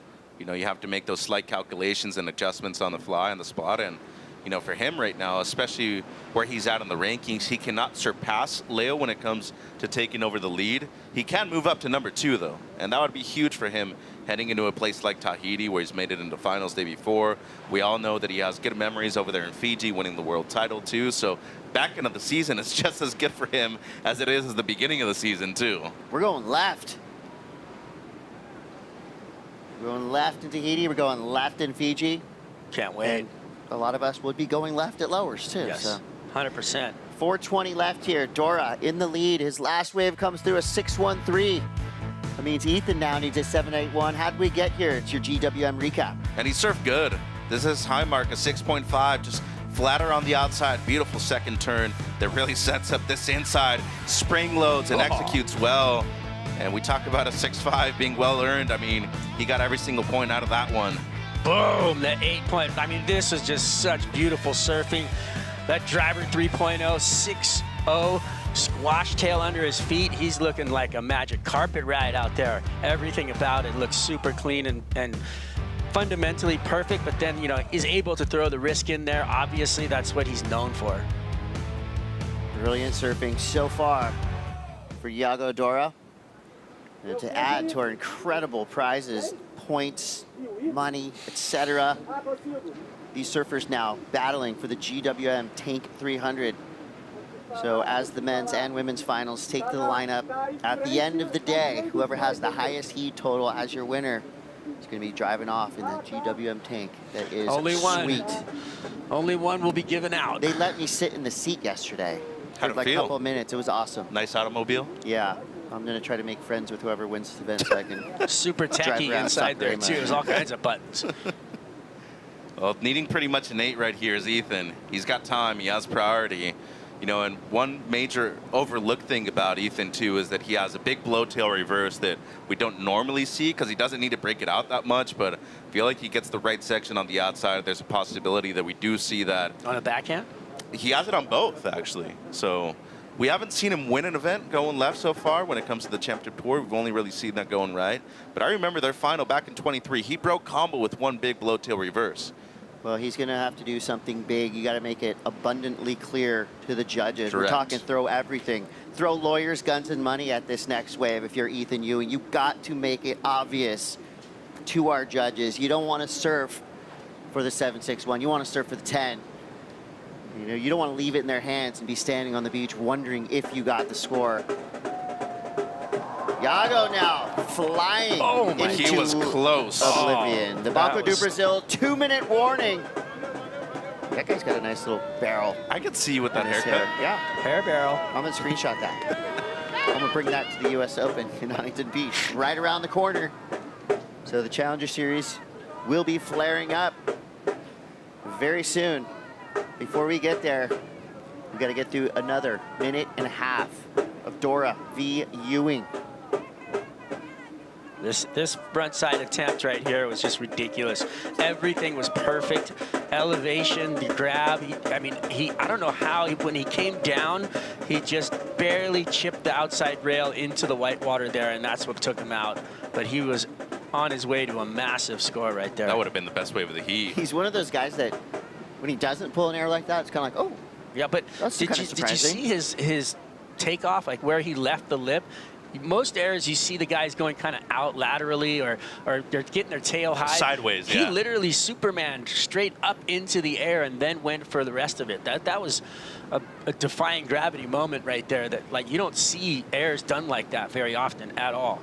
Broke with his moon boots on and was flying. 44 seconds left. Dora in control. Want to see Ethan get a chance here. Needs pretty much an 8. See what can happen. Getting down to the wire. Leo's in the finals, so this is how the last semifinal ended. Remember? Always, yeah. The opponent had priority, and he just needed the wave. And it looks like Ethan sees something out the back. Will it be right time, right place? He's breaking away, having a look. That's not it. Wow. The wave was way. This game is over. Too far. So 1 and 2 now. Finally put it in the refrigerator. Wait, 3, new now 2, 1 and 2. 1. Now put it in the fridge. The crowd going wild for Yago. Give it up to Ethan. Good event for him. Oh, Ethan gets chop hops. A little disco. Little front 3 ollie there. That was a chop hop, Mitch, and you know it. So a celebratory chop hop for Ethan Ewing. Does get a solid result here. But now all eyes are on Yago Dora. Finalist here at the VIVO Rio Pro presented by Corona Cero. 8-1-7 paired with a 6-1-3. A masterful heat from Dora, who just keeps doing it. So our finals are set for the men and women. Wow, this is so fun. We have got a pretty cool thing going into this too, because you've got 2 Mayhem lost boards and you've got 2 Sharp Eyes. Surfboard Empire rating is going to heat up after this. Well, coming up next, don't go anywhere. Tia Zabrowski will be going up against Sawyer Lindblad for everything here at the VIVO Rio Pro. The finals are upon us. Stay tuned. We'll be right back.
The 2026 VIVO Rio Pro presented by Corona Cero is brought to you by Bebe Seguros, official partner of WSL Brazil. By Aqua Coco, coconut water of the champions. By Mana Poke, the surfer's poke. And by Dr. Peanut, official sponsor of WSL Brazil.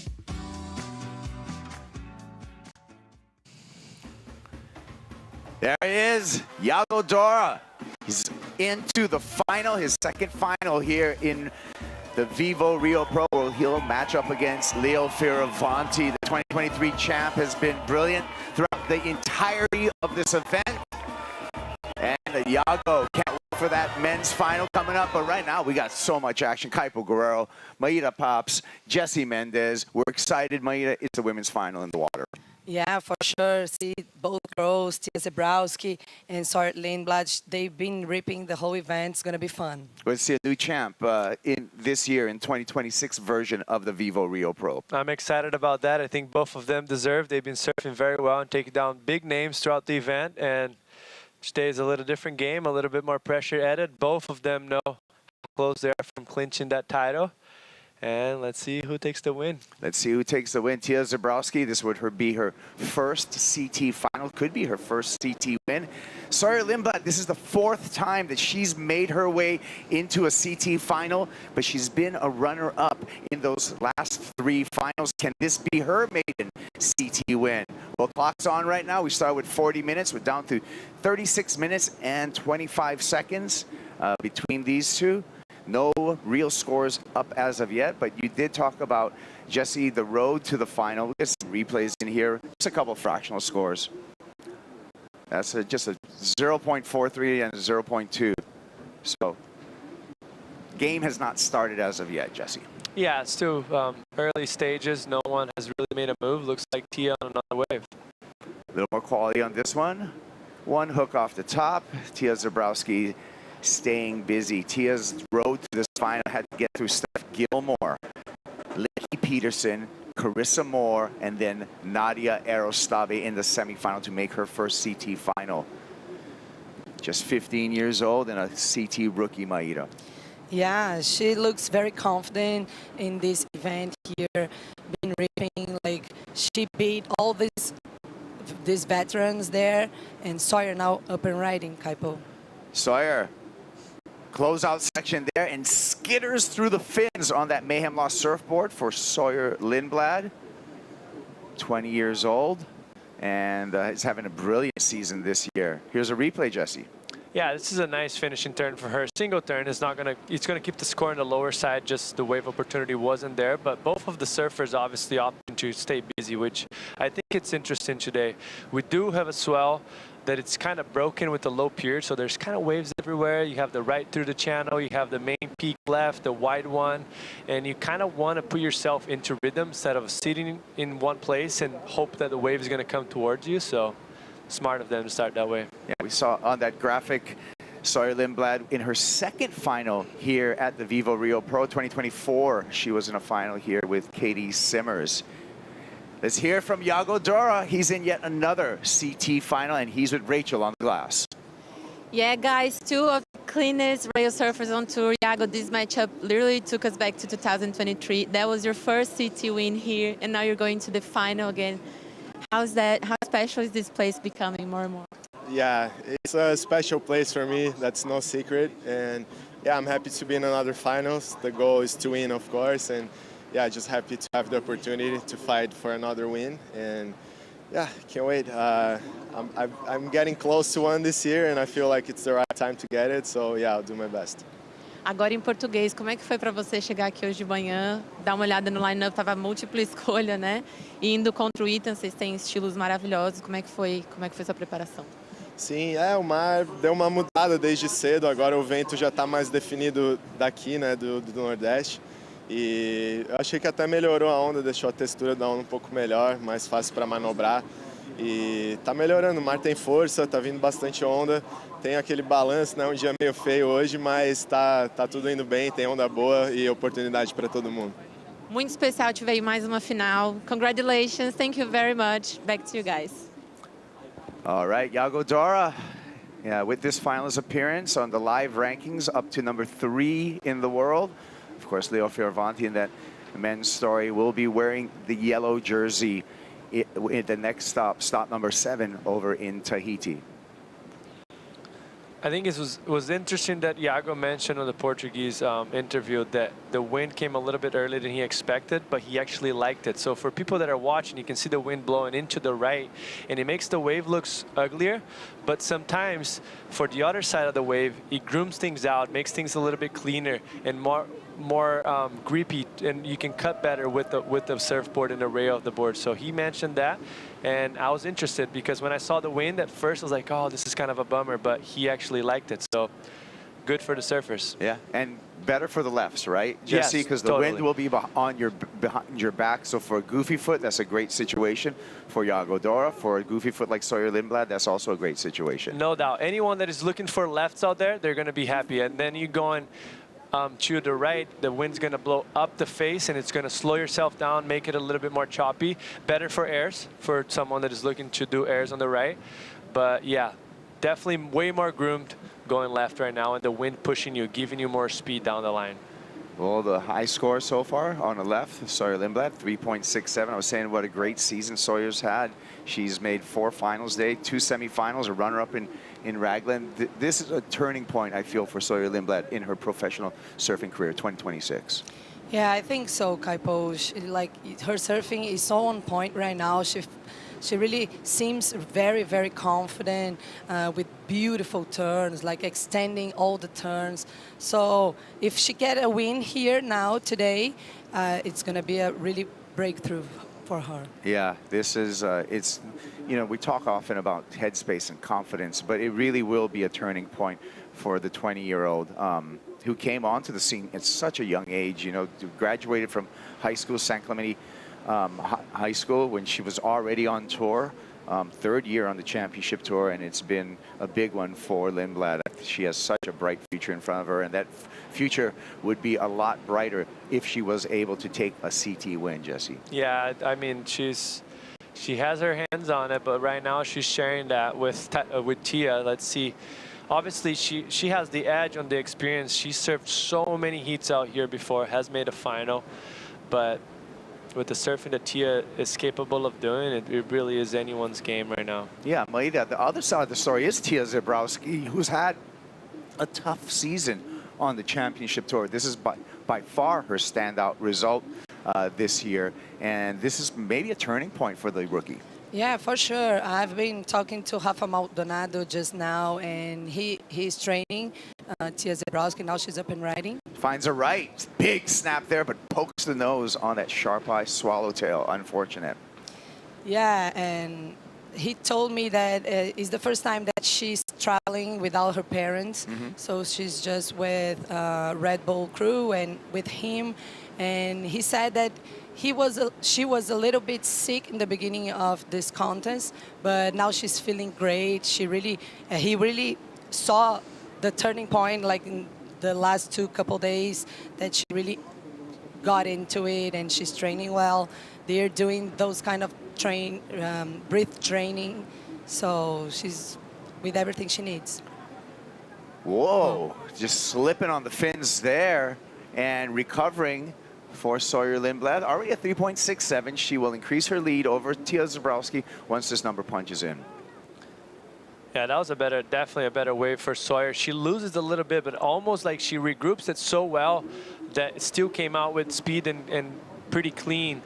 But she went a little bit too high on the lip. We can see it right here. The fins are going to go out the back of the lip line, and that's what's going to give the looseness. So she ended up getting a bit flat and has to really stomp on it and try to regroup on that section, but comes out with speed, regroups it very well, and finish it off at the foam climb. So would have her aimed that turn a little bit lower on the lip, that would have helped her engage the rail and keep the rail throughout the time, and would probably reflect with a better score, but still a decent wave. Radical display of flexibility, however, to recover from that maneuver. Definitely. Just stretching tendons. Sawyer Lindblad. And that's how cool it is about professional surfers, how they're able to adapt to situations. Obviously, that wasn't what she planned. Anyone else in the world right now that is not a professional surfer would have been going through that, would have felt. But she was able to regroup and adapt to the mistake that she had, if we can put it that way.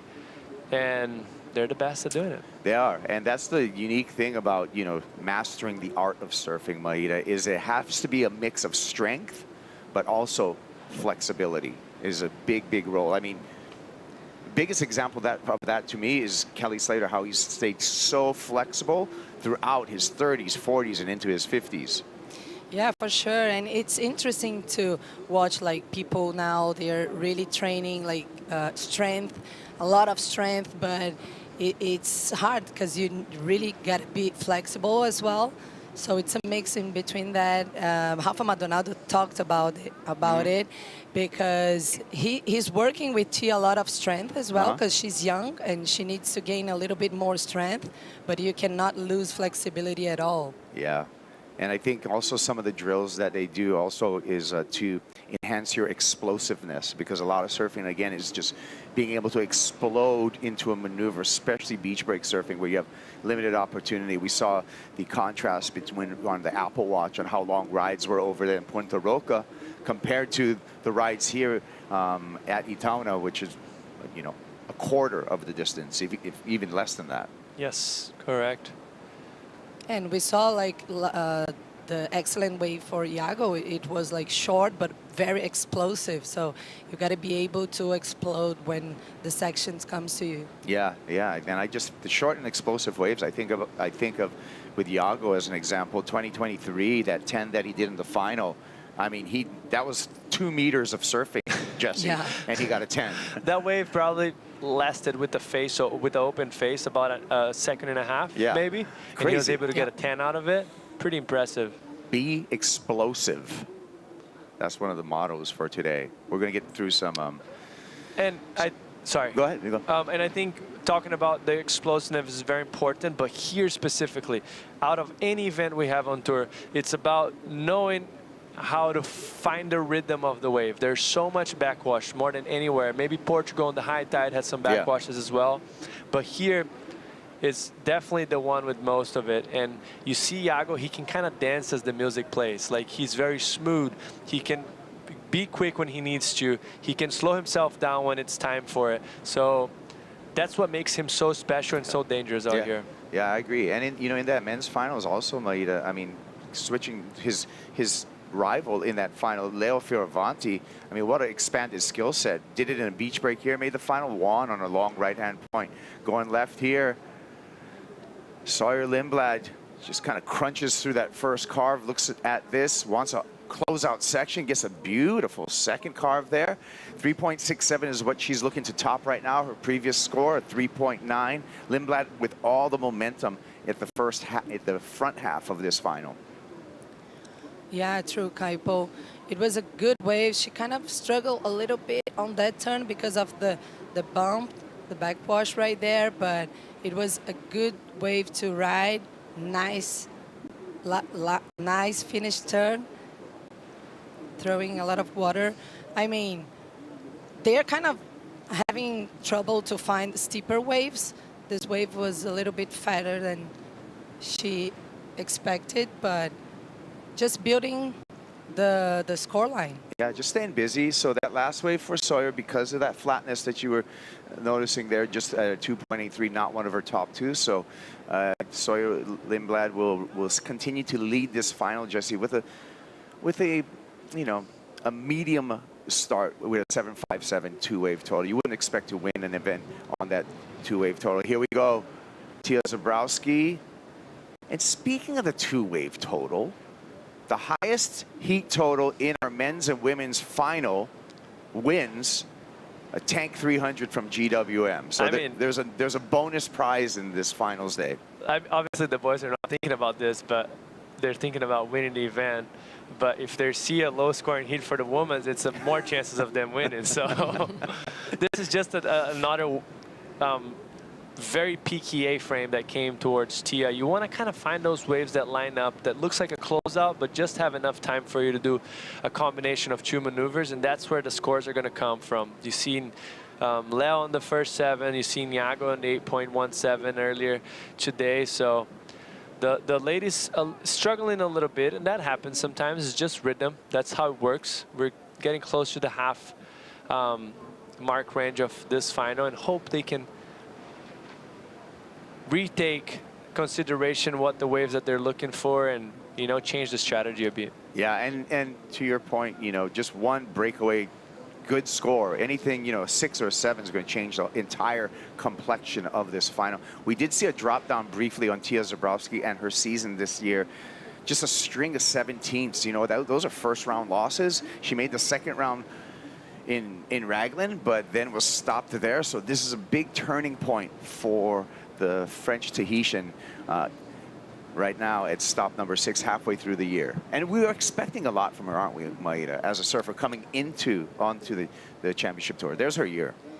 Yeah, of course, everyone it's putting a lot of expectation on her because she's such a young lady and she serves so well. So everyone really wants to see her like in her best performance. She did here, actually, in the finals, her best result so far.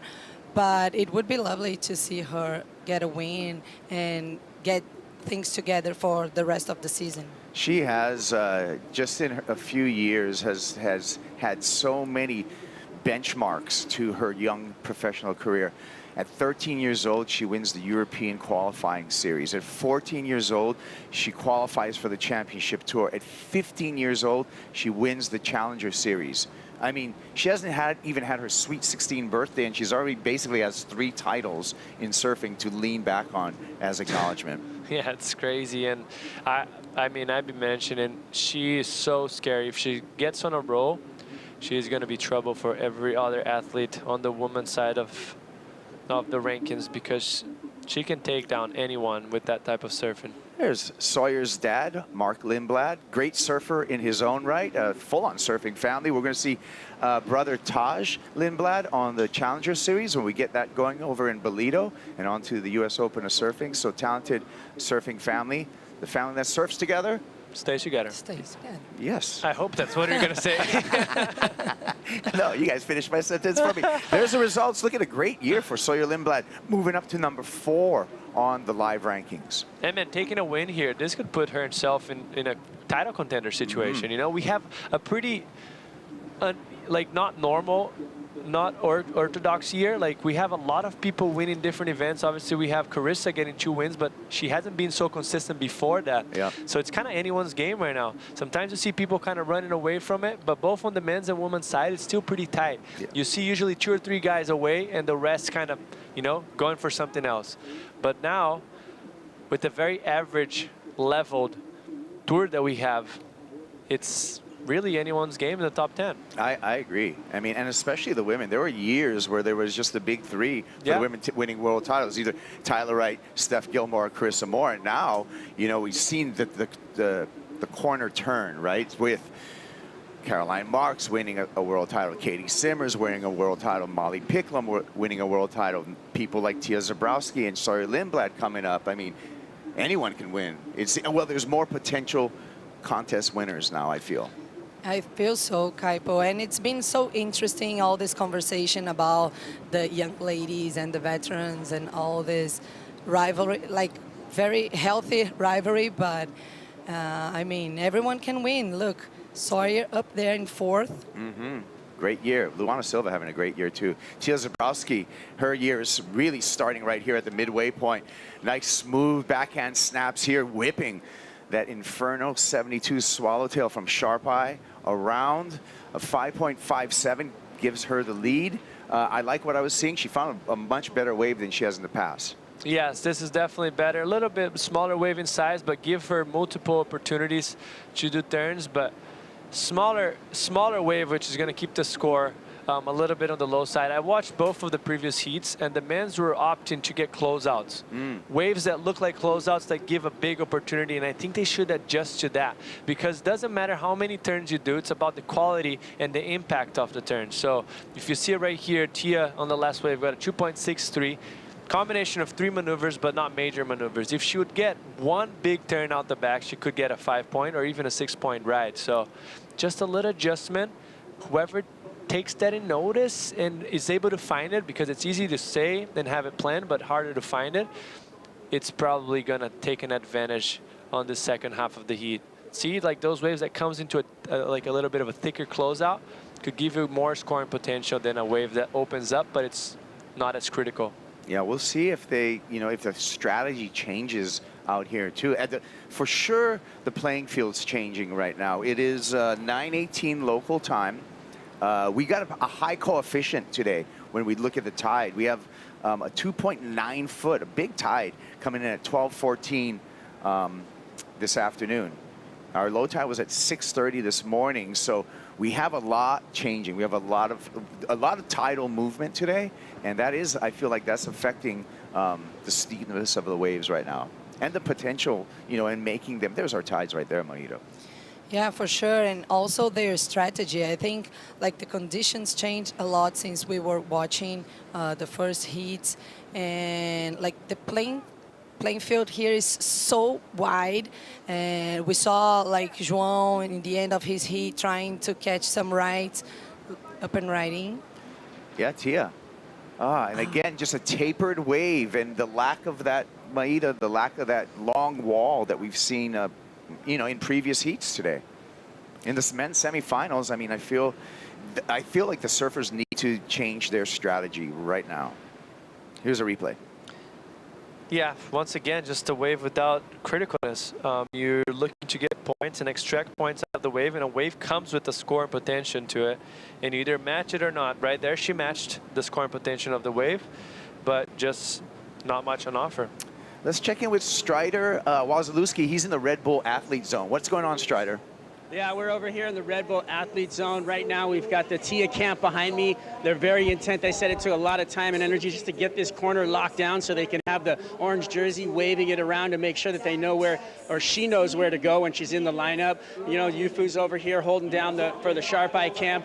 We got Kaoli. Everybody's over here rooting for them, and it's been pretty impressive to watch this kind of vibe down here, watching this. You can see him paddling, going out there to tell her where to go and be where, she needs to be in the lineup. So a lot of hand signs, a lot of language going on up here, but it's really fun to watch the camp for Tia. Yeah, we're watching those hand signs right now. We're hearing the whistles. There's all kinds of action there. A little bit of frustration, I feel, from the Zabrowski camp right now, trying to have her move positioning, Jesse. And I think personally, because he sees the opportunity mostly with the scoring being so low for a final, it's such an open door for you to get 10,000 points and a check to go home. So he sees the opportunity. He wants her to mix it up. He's telling her to get on the ski, go around the channel, and change the rhythm, because obviously the rhythm that she's in right now and Sawyer is, it's not helping them. Yeah. And Maida, Sawyer has not put this away at all. So still with 15 minutes remaining, anyone's final. Yeah, for sure. Still really open, this final right here. It's a really slow score, the requirement 4.94. But Sawyer being a little bit more selective and found just a little better waves, but she still got to find the opportunity to go up 5 points. Yeah, you want to get beyond you want to have at least one good score in your score line. That's anywhere from like a 6 to a 7.5. 7.5 on up, you get the very good scores. What are we seeing there, Maida? Oh, it looks like a storm coming, like even worse than we've started the day. The squall. The impressive thing is, with this squally weather and the wind and the rain and all that, we still have a packed beach. These fans are tenacious. They're just, they will not give up. They're going to come out no matter what, Maida. No matter what. Like, people love surfing so much here in Brazil, and everyone was expecting this finals day, so they're there. No, actually, my friend said, oh my gosh, they love surfing so much. I was like, no, I love surfing. They're fanatics. Yeah. They're above and beyond, It's cold today. It's not a warm day to come to the beach. Obviously raining, windy, and they're here. Post up, cheering for the best. Yeah, and cheering for their favorite in this women's final. Well, we're going to take a break right now, and we'll be back with the conclusion of this women's final right after this.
2026 VIVO Rio Pro presented by Corona Cero is brought to you by Bebe Seguros, official partner of WSL Brazil.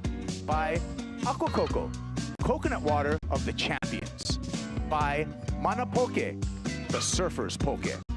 And by Dr. Peanut, official sponsor of WSL Brazil. Finals VIVO Rio Pro. Sawyer Lindblad finds left, snaps off the top. Leading the final up against Tia Zabrowski. Lindblad looking to improve on her two-wave total. And she may have just done that. Tia Zabrowski now with priority and waiting to see what her requirement is to take the lead. But it has been a low-scoring final so far for the women. It's Kuiper Girl, Maida Pops, and Jessie Mendez on the call here. Replay, Jessie. Sawyer. Yeah, this is actually a better wave. She just get a little bit ladder on that turn. See how the snap was vertical, but the nose of the board never really redirect because the wave was getting very flat right afterwards. So once again, it's just getting those too peaky of waves, A-frame. They come with the energy very compact in one section only of the bank, and it doesn't stretch out, allowing them to do multiple major maneuvers. So they just need to adjust. I almost rather have them keep it simple, have a closeout, do one big turn. It's a 5-point ride. In the final, like they are right now, the judges are taking note that it's a little bit trickier, and as soon as you do something that is a point of difference, they're going to eat it up and they're going to give you a good score. Yeah, so Sawyer did improve about by a tenth of a point on her two-wave total. 377 was that last score. Strider Wazalewski, he's at the Red Bull Athlete Zone with Mark Lindblad. Yep, down here with Sawyer's dad, Mark Lindblad. Small crew, as you know, in comparison to Tia's crew up there on the deck with all those people up there and Yufu and everybody and the waving of the jerseys. We got Mark over here. You're not a coach, you're a support crew, but you know your son's ripping, your daughter's ripping, and you rip. Yeah, I'm not qualified to be a coach, but yeah, I'm just here, rain or shine, support my kids, and yeah. So Sawyer, low scores right now, but we'll see. Just being here as a supporter, so yeah. Well, thanks for being here, standing in the rain, holding it down. Lindblad, he's ready for it. Here we go with Tia Zabrowski. Let's see if she can answer back. The surfer representing France eases an S turn there, looking for a double up, gets nothing, turns over priority to Sawyer Lindblad. He control with Lindblad. Lindblad with the lead, and now priority. Yeah, what an important moment for Sawyer right now to get priority back. She really searching for a good opportunity. We still have plenty time left, but she's in the lead. Tia Zabrowski, the busiest of the two, as we look at all the waves surf, our unabridged version of the score lines. Highlighted are the top two scores for each of the surfers, but Jessie, still anyone's final. I mean, completely anyone's final. Obviously, if you're sitting in a position right now with priority and the two best scores of the heat, you'd rather be in Sawyer's situation, but it's way too open. Any 4-point ride gets Tia Zabrowski needing a 2-point something. So like it's for those guys, it seems usually not to be that hard to do, but this last 30 minutes, they're saying it different. Let's see, looking for a double up. Zabrowski, oncoming section, big snap, explosion behind her, 5.04 gives her the lead. It's almost like she heard you. Yeah, the only thing, it's going to be interesting to see what the score comes. The only single maneuver wave we had so far, but a very small wave in size, but critical. So this is going to give us an idea of what the judges would give if she would get a bigger wave and do one single turn only. And that could be very good for her knowing that as well and recognizing it. But critical turn right here, well timed, hard to land it, very hard to do, but smaller wave inside, way on the inside. She did adjust a bit after her coach mentioned for her to get the ski. She's surfing now the right into the channel. Sorry, also kept an eye on her and moved over there as well. Just rode a wave, so she's paddling back out. Yeah, interesting that both surfers have chosen to go into that right, into the deep water channel. Here's a replay of Sawyer. Yeah, beautiful bottom turn. Nice snap right there. But look, the bounce of the wave, but she was able to fit good turns.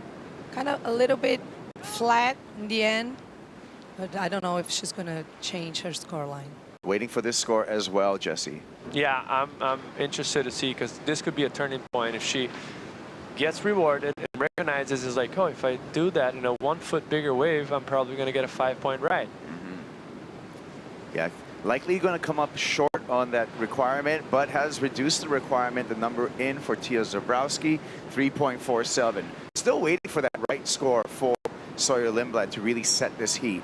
But look at it. This is a great example. The smallest wave they rode so far of the waves that are counting, the only wave with a single maneuver, all the other waves had either 2 or 3 maneuvers, and she still got a score very close to the best score of the heat, which is the 3.9. So this just shows it's criticalness. That's all you need to be looking for out there. And now with priority, needing a 4.2, it's a huge opportunity in her hands. Yeah, and we know how explosive Tia is. Looking back to the beach, realizing the time, she's hearing from the on-site announcers also that just under 6 minutes and just a mid-range score is all she needs. This is a test right now for the rookie as far as composure and execution. Yeah, true. She's doing this breath training with Rafa Maldonado. He was talking exactly about this, like the things that he told her, like to breathe, to stay calm, to stay focused. And now with priority, with 5 minutes almost remaining, it's everything she needs. Just find a good opportunity. She did change once again positioning. We can see on the screen right here, Sawyer in the very left, where that right usually tends to be, and Tia on the very right. Oh man, look at what we have coming up next. Our men's final, Leo Fioravanti, back-to-back finals. Coming up against the 2023 champ here at the VIVO Rio Pro, Yago Dora. This is going to be a huge clash coming up in just a little over 5 minutes. Going to be really nice to watch both of them. Both are in a really good mood and head and mindset.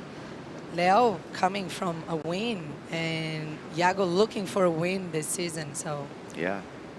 Yago climbing up the rankings, you know, with this final appearance, he's moved up to number 3 on the live rankings. So our 2025 world champ is positioning himself well for another potential world title. And they're getting caught by this set right there. Oh no, time for our GWM recap. Finals leader so far has been Sawyer Lindblad, Jesse. Yeah, I mean, she's found a little bit better waves quality. Just seemed like she was just a little bit of rhythm in this one. Could have been a bit more critical, but still, the nerves are there. They're both are kind of tight so far. Hadn't really found many opportunity. Right here, it seems to be a shift of rhythm for Tia Zebrowski, getting a 3.47 with only 1 closeout on the inside. So let's see if she can take advantage of that knowledge that now that she knows what a 3.4 looks like and try to better herself and get a decent score. The stage is set for the rookie. Priority, 3 minutes and 20 seconds, and just the 4.2 requirement. This is an opportunity for Tia to steal this final away from Sawyer Lindblad, and Lindblad will have very little time to react if Tia does get the score, Maito. yeah, true. 4.2 is a really low score, but still would be the best score of the heat. And she's searching for that, but Sawyer Lindblad has the opportunity to better her score even without priority, because like the conditions are permitting that. A lot of waves coming everywhere, so she can find something better for her as well. 2 minutes and 35 seconds. And pressure is starting to mount on the young shoulders of our rookie in this final. Tia Zebrowski looking to the beach, still looking for some signals from the beach. Lines coming through really hard. I mean, it seems like the waves are almost camouflaged right now, Jesse.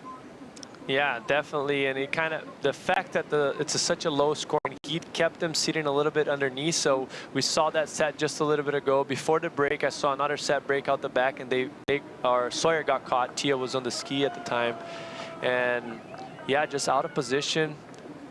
And the more time goes by, the tighter they will get. So I'm very surprised with how low of a scoring is for a final in such a high level for both surfers that are in form. They just didn't fall into the finals. They surfed their way up there. Tia, ultra important wave here for Zebrowski. Loads up and snaps off the top goes for the big layback. Needed something exciting, threw that one away. You know she had to go for it to get that 4. Yeah, she went for it actually, and I think she would have the score if she could stomp that, but unfortunately she couldn't. And now she's in a bad position without priority with 1 minute and 15 left. Yeah, now Sawyer, she's not going to move. She's going to control the peak. Heat controlled over to Lindblad with priority with the lead. She's going to keep an eye on Tia Zebrowski. She just needs to defend her lead for another minute, Jesse. I mean, she's in such a good spot right now. Like, obviously, like it's very hard for Tia to take this win away from her. Things would have to really go her way in this last 50 seconds, because any wave that comes that looks like a 4-point or close to that, Sawyer's going to take from her. If there's the scoring potential, she's probably going to better her situation, but maybe she's going to sneak one here. No. Oh, no. So now it's down to 35 seconds. Sawyer Lindblad at the threshold of her first championship tour win. The 20-year-old San Clemente surfer in a career-defining moment. Just 25 seconds. A lot of taper on that wave, and Tia's just going to acknowledge that that with 15 seconds, I'm going to give it to Sawyer Lindblad right now because I don't see anything happen. 10 seconds, Sawyer's on the chase. Checks her Apple Watch, sees the good news for her, Maida, that she's just 3 seconds away from her first championship tour win. She's going to take the block right here, and it's a done deal. Yeah, it's a done deal. Congratulations. What a battle, you know. Both of the surfers were looking for their first CT win. And here she is. Took her 4 times to get there, but this is a huge moment for Sawyer Lindblad, our 2026 VIVO Rio Pro champion. Congratulations to Sawyer Lindblad. She's going to get the Red Bull jet ski, and of course, Jesse, the parade around the lineup. I mean, this is so exciting for her. Her family is awesome. Obviously, a big fan of her surfing. And just take it in.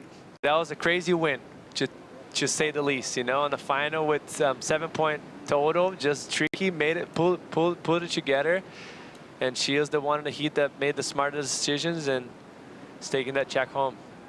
Yeah, and a valuable 10,000 points halfway through the season, and a turning point for Tia Zebrowski with her first CT final here in Rio. Yeah, for sure. What a good result for her as well. And sorry, with the first win, I mean, she's been working so much and getting better every event, and just getting a good, the win here, it's going to be huge for her. Giant moment for Sawyer Lindblad. Made the final over there in Raglan. Came up short to Carissa Moore there. She got the job done here in Itaúna, in Saquarema, and she is rejoicing in this. I can't wait to see the greetings on the beach here for Sawyer Lindblad.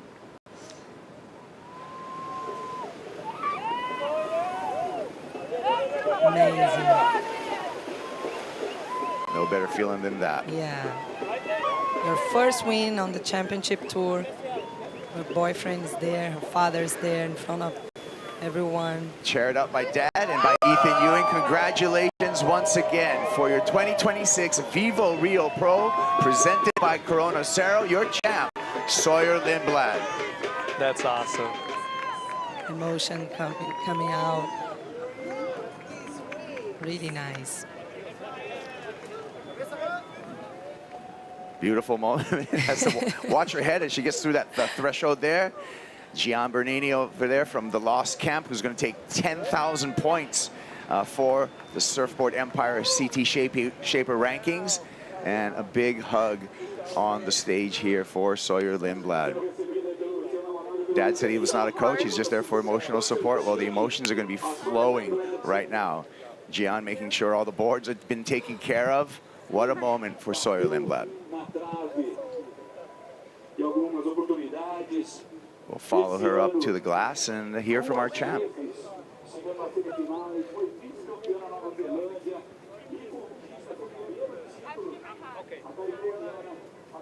Or maybe after getting a hat.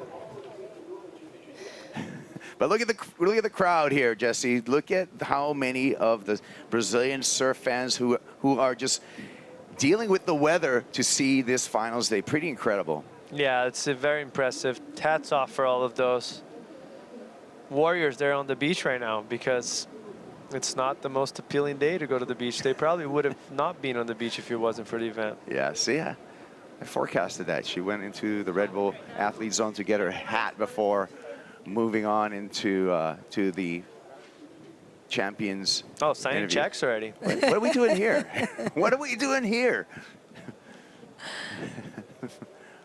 All right. What a day. And, you know, the other thing, too, for Sawyer Lindblad is having to manage those emotions and manage everything, you know, multiple days off before this final, and had to come out prepared with going through all of these lay days, all these off days, Mayura. Yeah, for sure. And we, like, yesterday the conditions were not that good, like, to surf. And so probably she was, like, freaking out with all the conditions and all the preparation for today, expectations as well. Look the smile. Very smiley girl. It really is a contrast between the emotions that I saw on the boat ramp at Raglan, where she was really disappointed, into now with the first CT win, and hear that we're ready down in the glass. So let's hear from our champ with Rachel. Oh, this is so emotional, Sawyer. Congratulations. Last time you left Saquarema, you left as the runner-up, and now you're leaving with the trophy. How are you feeling?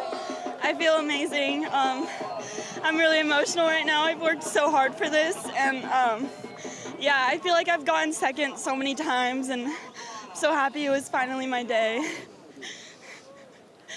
You had some unfinished business to do, and you did it. Is there any message you want to send for your fans, for your supporters? Yeah, I just want to thank my sponsors.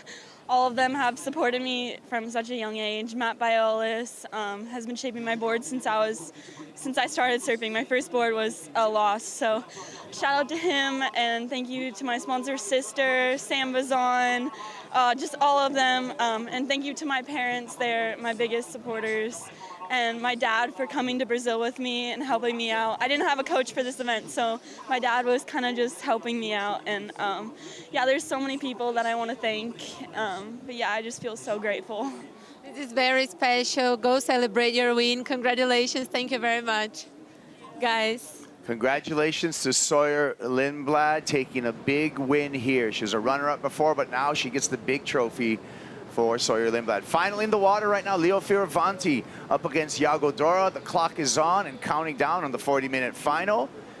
Fioravanti back-to-back finals. Yago Dora, a former champ here. Leo Fioravanti up and riding, quick to draw here. Big snap by the Italian, going vert on the backhand, winds up here. Big snap again on the oncoming section. Has to deal with some of the jumble, but no problem for Leo Fioravanti in this final. So we'll be waiting for opening score for Leo Fioravanti. One more look at it, Jesse. I mean, beautiful deep bottom turn, delays himself right there, gets up and tight in the pocket. And then right here in this transition, make sure he stays calm, keeps the speed through, and finish it off strong. Obviously, the finish was not as critical. The wave was a little bit flatter, but still a good wave to start the heat. Yeah, as we told the story of Leo Fioravanti, back-to-back finals appearances, and he will be wearing the yellow jersey in Tahiti. That event, August 8th, is when that window is going to start, and we're going to see Leo with a brand new color, but he wants a brand new trophy. He wants the win here in Saquarema, on his way, staying busy, keeping to the lefts, and goes incomplete on that final maneuver. Welcome to the set, Mitchell Salazar. Bom dia, guys. What a final right here. We have power versus creativity in the lineup right now. Yago surfed a sensational heat in the semis, and Leo now leading the rankings. This is big for him, Kaipo. First time ever leading the rankings, as we see the Italian take to another left right here, Jess. Yeah, nice first transitional turn. The wave once again gets a little bit flatter, and then he tries to force here a little bit more than he should have. But also, he needed to push because that wave didn't have too much scoring potential. Ended up getting stuck and falls into the next one. Yeah, 2.5 for the last score for Leo Fioravanti.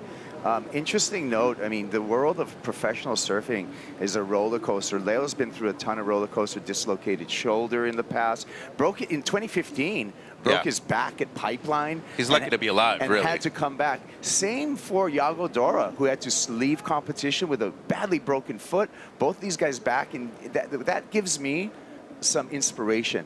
And I wanted to go into some Stoic philosophy from Marcus Aurelius, actually, Mitchell, in which reject your sense of injury and the injury itself disappears.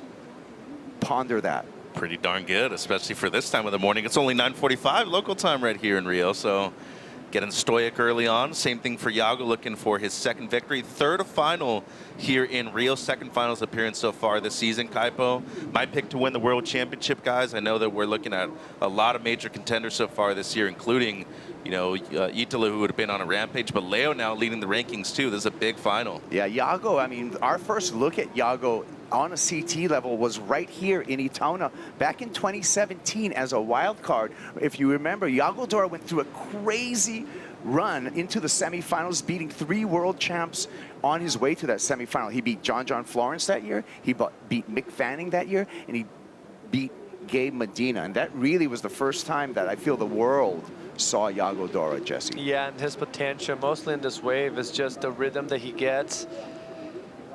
It's really second to none. He's the guy to beat right here. He used to be Felipe, won so many times, but now how the waves are always most likely the conditions here in Itaúna, surfing the left side of the beach the last few years, is really suiting his surfing. So getting some news from the Lost Camp, the Lost Mayhem Camp, Gian, the team manager, tells me that Yago Dora riding a driver 3.0. It's a 6-foot board, and it's a squash tail. Yeah, this is actually the board that he slightly dinged the other day. If you remember, he fell a bit awkwardly in one of his heats, dinged the back part of the board. It seems like it's working just as good as it has before, though. And when we talk about the consistency, I mean, Murderer's Row right there with those names that he rifled off, Kaipo, back in 2017. That itself is a major accomplishment just in a single event alone. Look at what he's accomplished since then, too, winning the U.S. Open back in 2019, qualifying for the Tour. Now he can call himself a world champion as well, and he's looking for back-to-back titles right here in 26. Yeah, our 2023 champ, where he got that incredible 10-point ride. Yago Dora, and also, and we look at the entirety of the season, Jesse, you know, both of these surfers want to be in that top 8 position when we come to Pipeline, because they will have the ultimate seed there as we take a look at Yago's season so far. Yeah, both of the surfers are actually pipe specialists. Like, obviously, Leo having a final there before, very good pipe and backdoor. Yago's an incredible tube rider as well. So having that advantage of one less round, it's a big deal. Yeah, so the round right before the quarters, right? Our top 8 coming out of into Pipeline. And remember, that's really where the world title is going to go down because of the weighted points. 15,000 points for the win at the Bonsai. Yeah, you have, you know, big opportunity right there, of course. I feel like everybody inside the top 8 is going to have a massive chance. But realistically, I feel like if you're 1 through 4, your chances increase a lot more, especially with your seeding. And I think it's, you know, good compensation for them, too. They've earned it at that point, too. And I feel like now having the Pipe Masters 1.5 times the points, it adds a lot more value and consequence to that event right there, Kaipo. Right, yeah. It's going to be far more difficult to run away with a world title pre-Pipeline because of the weighted points. And also because this year has just been no one's running away with the title. You know, like before, you usually see 2 or 3 guys just kind of having a gap from everyone else. But this year is anyone's game. Miguel won an event. Leo won an event. GP won an event. So these are guys that won their first event ever, not Miguel, but guys that usually are not in a run for the title. Right. And a surprising year, too, with a lot of upsets, you know, really not seeing top dogs like Griffin Colapinto, like Gabe Medina really have giant results. You know, I felt Gabe's been a little bit unlucky, perhaps, this year. Yeah. And he's surfing better than ever, too, which is the scariest thing about it. Well, but if you look back at Gabe, his second half of the year tends to be much better. He's a slow starter, yeah. He is a slow starter. Besides the very first title he won Snapper, but the rest, usually he starts slow and then picks it up. Because the wave suits his surfing very well as well. You come in he's, you know, a champion at both of the events that were coming up. I think he's won before Tahiti and Fiji. Maybe Fiji he didn't. but I'm not sure. But it's a wave that suits his surfing very well.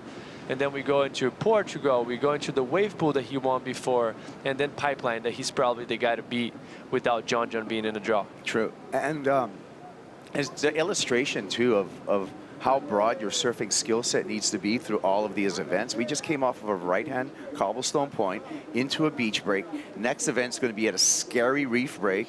And then the event after that's going to be, you're going to be out to sea at a reef pass. That can get really scary, too, when it's a proper size as well, which is great. I mean, you need to be able to be excellent in every type of wave, in every kind of condition, and you need to be able to do it any given day of the waiting period, too, Kaipo. I mean, case in point right here, we've waited pretty much 5 days to get 4 heats done right here. So it's a big moment for, I mean, it's true, right? True. You're going back to your hotel room. You got to be thinking about when to turn it back on the entire time. Do you actually even turn it off? Probably not. Well, looking to turn it on right now is Yago Dora. This is his opening ride. A couple of swoops on the Mayhem. And just keeping the rails clean, wants to get a score on the board. What do you think about that opening ride, Jesse? I mean, he looks energetic. It feels like he put the 5th gear on. You can see the energy and the body talk on that wave, but a smaller wave in size that kind of tapered off pretty quickly. It's going to keep the score on the lower size. The surfing is there. Just needs better wave, something a little bit more critical, which was the name of the game for the previous heat on the women's final as well. I think he just hadn't had a wave at this point too, and you know, considering the flow aspect of things right here, Leo just seems to be like he's finding his rhythm one wave after another. I think Yago feels the same thing, especially coming out for that semifinal against Ethan. The surfing's there, as you're saying, Jesse, always in the pocket, really tight, and more importantly, you know, he hasn't fallen so far today, which I think is a big confidence booster for him too. So this is a 3.67 that we're seeing on the replay right here, Jess. Yeah, fair enough. I mean, it was obvious that that wave was much lower in scoring potential than Leo's first ride. It's just a matter of time. He knows that already. He's going to adjust. Do you know what's another thing, guys? With an 8.172 wave total for Leo Fioravanti, the winner of the men's final will also win a GWM Tank 300, Mitchell. Yeah, that's a pretty big deal right here. It's a nice looking automobile down there too on the sand. I already had a peek inside it earlier this morning. I'd be pretty stoked if I win that thing. So the men's final winner will drive away with this GWM Tank 300. Power color too, the red, looking like a top seed, you know? I wonder if they get if they take that actual tank or if they get to order their own, you know, accessory package and colors. We'll find out some of those details. I just be like, hey, let me drive this thing off of the beach right now with my trophy in it. I'll drive home, straight home. You know. We'll see. Packed house again this morning. Yeah, we gotta power up that Ferris wheel again. Get going. Did you have a chance to get up there? Not yet. Okay. I'm afraid of heights, actually, so I don't know if I actually will. The bigger they are, the harder they fall, you know. It's all right. Well, you can see right now, Jesse, we talked about the big coefficient in the tide, and it really has changed our playing field quite a bit. The waves, a lot more peaky and a lot more shouldered than earlier today. Yeah, shallower banks makes the wave hollower, stretches them up down the bank a little bit more, giving more scoring opportunity. Deeper banks moves the wave a little bit in and sometimes misses that shallow part of the shelf, which that's what's happening. They're taking off, it's steep, but it goes away pretty quickly. Yago on the backhand into the wind. You know what that means? Airtime for Dora, puts it up, takes it down. That's what he expected. Yes. Saw that one coming. We know what an aerial wizard he is. That was difficult, and he put it down smooth as silk, Jakes. And we talked about, he mentioned that he liked how the wind blowing from the left to the right of the screen was helping the lefts be smoother, but he obviously had in mind that it's a great air wind for the rights right now.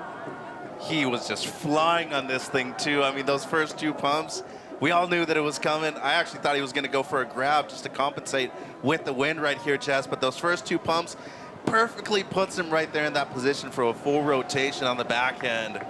Dude, the guy just loves to be in the spotlight, Kaipo. In the big moments, Captain Clutch once again. Clutch. I mean, we saw this kind of wizardry over in Winky Pop earlier this season where he can just pull out these airs, corked it out, gets it all the way around. Look how he clears that explosion of the wave. So the wave breaks it and comes back up, and he just went a little bit into the flats and towards the beach more, so he could clear there and have a little bit of a smoother landing. It wasn't an easy, smooth land whatsoever. He made that look smooth, but it's all that technique and the little aspects that he adds to the air game that makes it so incredible and giving him an excellent score. I want to see the scores, and the judges like what they saw, Mitch. Check out those numbers. Yeah, I mean, 8.5 right there for the Yago, the skinny goat out of Floripa. What an incredible way to make a comeback right here in the final. Now leading Kaipo and only looking to improve on a mid-3. Finds the right again. Stabs that lip with the driver 3.0. One more slash there. Loses a little bit of the fins for effect. Moves his way on the inside. Multiple maneuvers for Yago Dora. He feels like he has one hand on the trophy right now. Crowd loves it. And once again, he adapted to the situation. He noticed that the waves that are tapering off, it's going to have a limit, a cap of scoring potential. So he did go to the critical pyre. He got a closeout, went for an air, went big, and got rewarded. The energy on the beach, Strider, is incredible. It is out of control, and the airs and the noise and the feeling. Here comes Yago right now on the ski, and you can hear everybody behind us going crazy. Are you kidding me? Look at this crowd right here. They're going mad, and they love it, and rightfully so. That backside 3 was ridiculous, and he rode out of it, and you know what? This thing's getting closer and closer to the refrigerator. Oh, man. The fans have weathered the storm to watch the Brazilian storm continue to throw lightning bolts at the beach, Mitchell. It's incredible, really, the way they're just able to show up regardless of how the conditions are on the outside. And same could be said for Yago. Excellent point right there, Jess, because he's gone right very few times in the event leading up to the final right here. And his 2 best waves so far, gentlemen, have been rights, including the first air that we've seen him throw going on a right-hander so far, the 8.5. And that's the 5th gear, or even the 6th gear, that he's able to put it on. Like, he knows he has to push a little bit harder. He has to go bigger, and that's what he did. Yeah. And the adaptability, you know, to be able to adapt in your game plan. You know, you can't get set in one kind of focus, right, Mitchell? I mean, you going left and getting scores on the left the entire event, seeing this opportunity and making that adjustment, just great heat IQ. Totally, and it goes to show that everybody at this level ain't a one-trick pony, you know? Like, they all know how to be able to go right, go left, how to barrel ride when they need to, how to throw a big air. Because Leo's had a couple of moments like that in this event, too. Earlier this morning, he drops a 6 with an air. The other day when we ran the quarters, he also dropped an air out of nowhere. So you want these unexpected moments to be in the necessary ones, Kaipo. And so far for Yago, it's played out in his favor in the final. It sure has. I mean, he is in form. Fioravanti, though, don't count him out. The Italian's been on a roll. He's had a lot of momentum. 7.51 is what he needs to take back the lead in this final. Yeah, it's a big gap on the 2 biggest scores of the day, so he really needs to be looking at something in the excellent range if he wants to win this final. Yep. Or just a lot of luck on his side to get a 7.51, and Yago with 23 minutes and 40 seconds, not better than a 4.67. Oh, I can't wait to see what's happening with the rest of this final, and you should stick around too, because the conclusion of the men's final, Yago Dora taking to the air 8.5. He's got the lead. Will he take the win? We'll find out when he comes back.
pôr do sol maravilhoso na Corona Cero.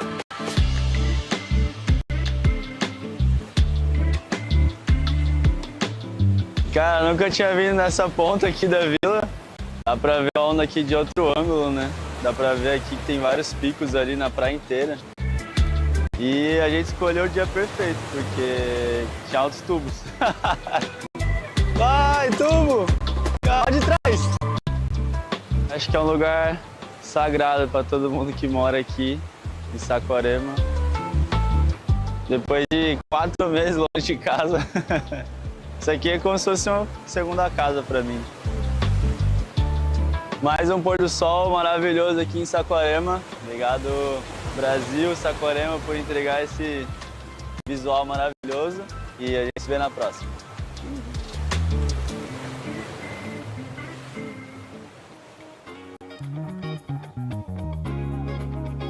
Yago Dora in the lead over Leo Fioravanti here at the VIVO Rio Pro. Puts it back up again. One more big air for Yago Dora.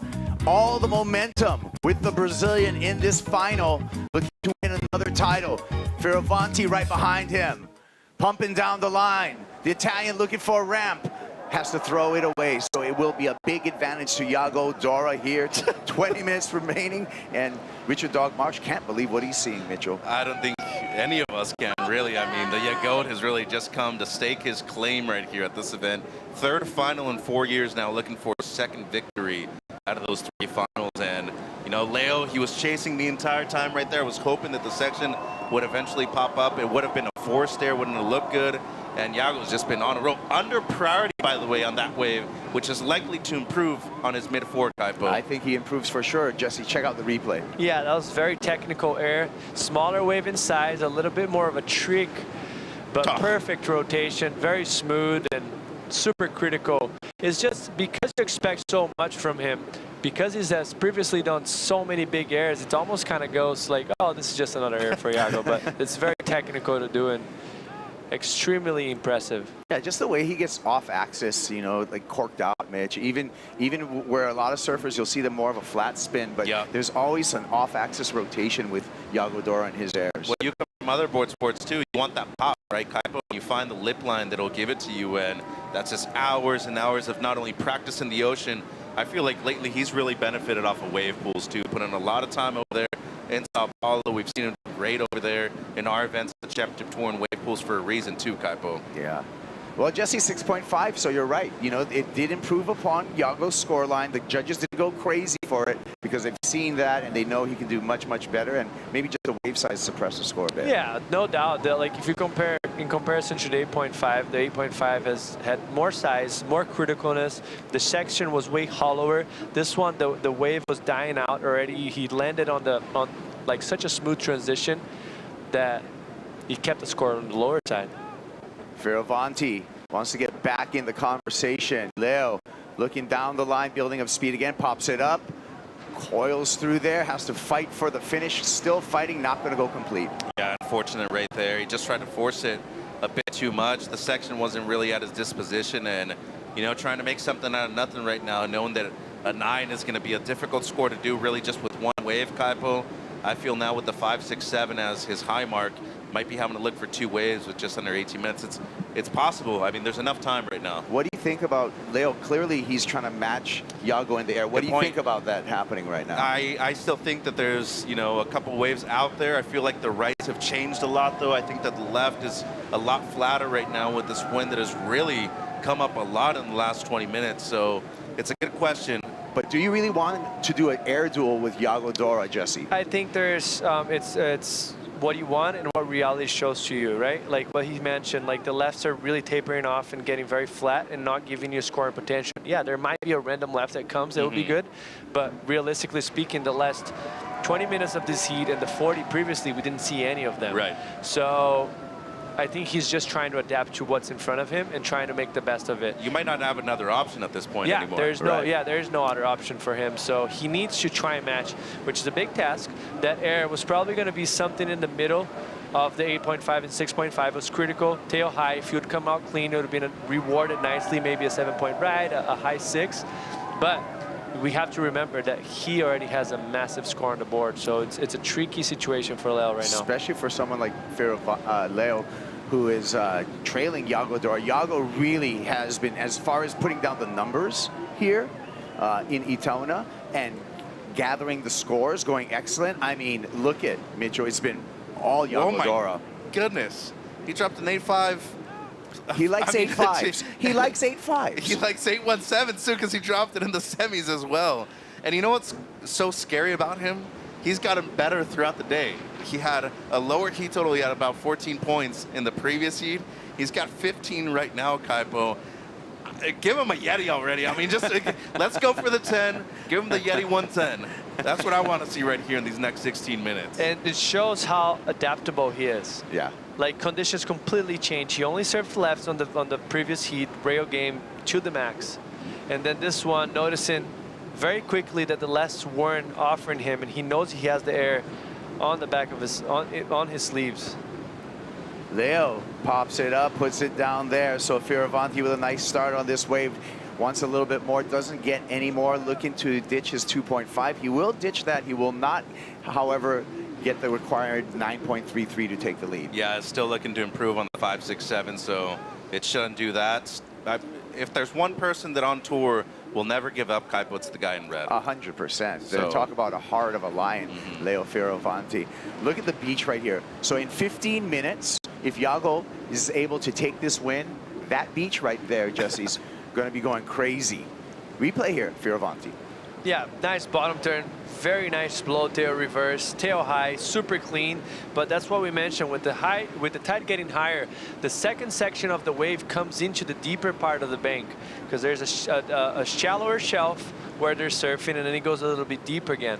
So it's missing that second section, not giving the surfers the opportunity to combo it up. So you kind of need to be looking for that one-turn wave. Yeah, and Mitchell, you made a great point. For Leo to reduce that requirement, he needs to improve upon that 5.67, which he did not do in that last instance, 4.07. Yeah, that's really the path of least resistance right now, is to improve on the 5 first and then eventually get something excellent up into the 8s, because you got to be matching at least the 8.5 right now of Yago to put yourself in a position in 14 minutes to potentially win this event. Once again, this guy never gives up. He has that kind of attitude to really go out there. There's a reason why he's going to become, you know, the surfer in the yellow jersey heading into Tahiti, Kaipo. Great event for him right there too, but still has time to potentially make a comeback here. Well, he's still got time to enjoy more Yago Dora, because he's just going to go for the varial right there, getting a little tricky. I like that.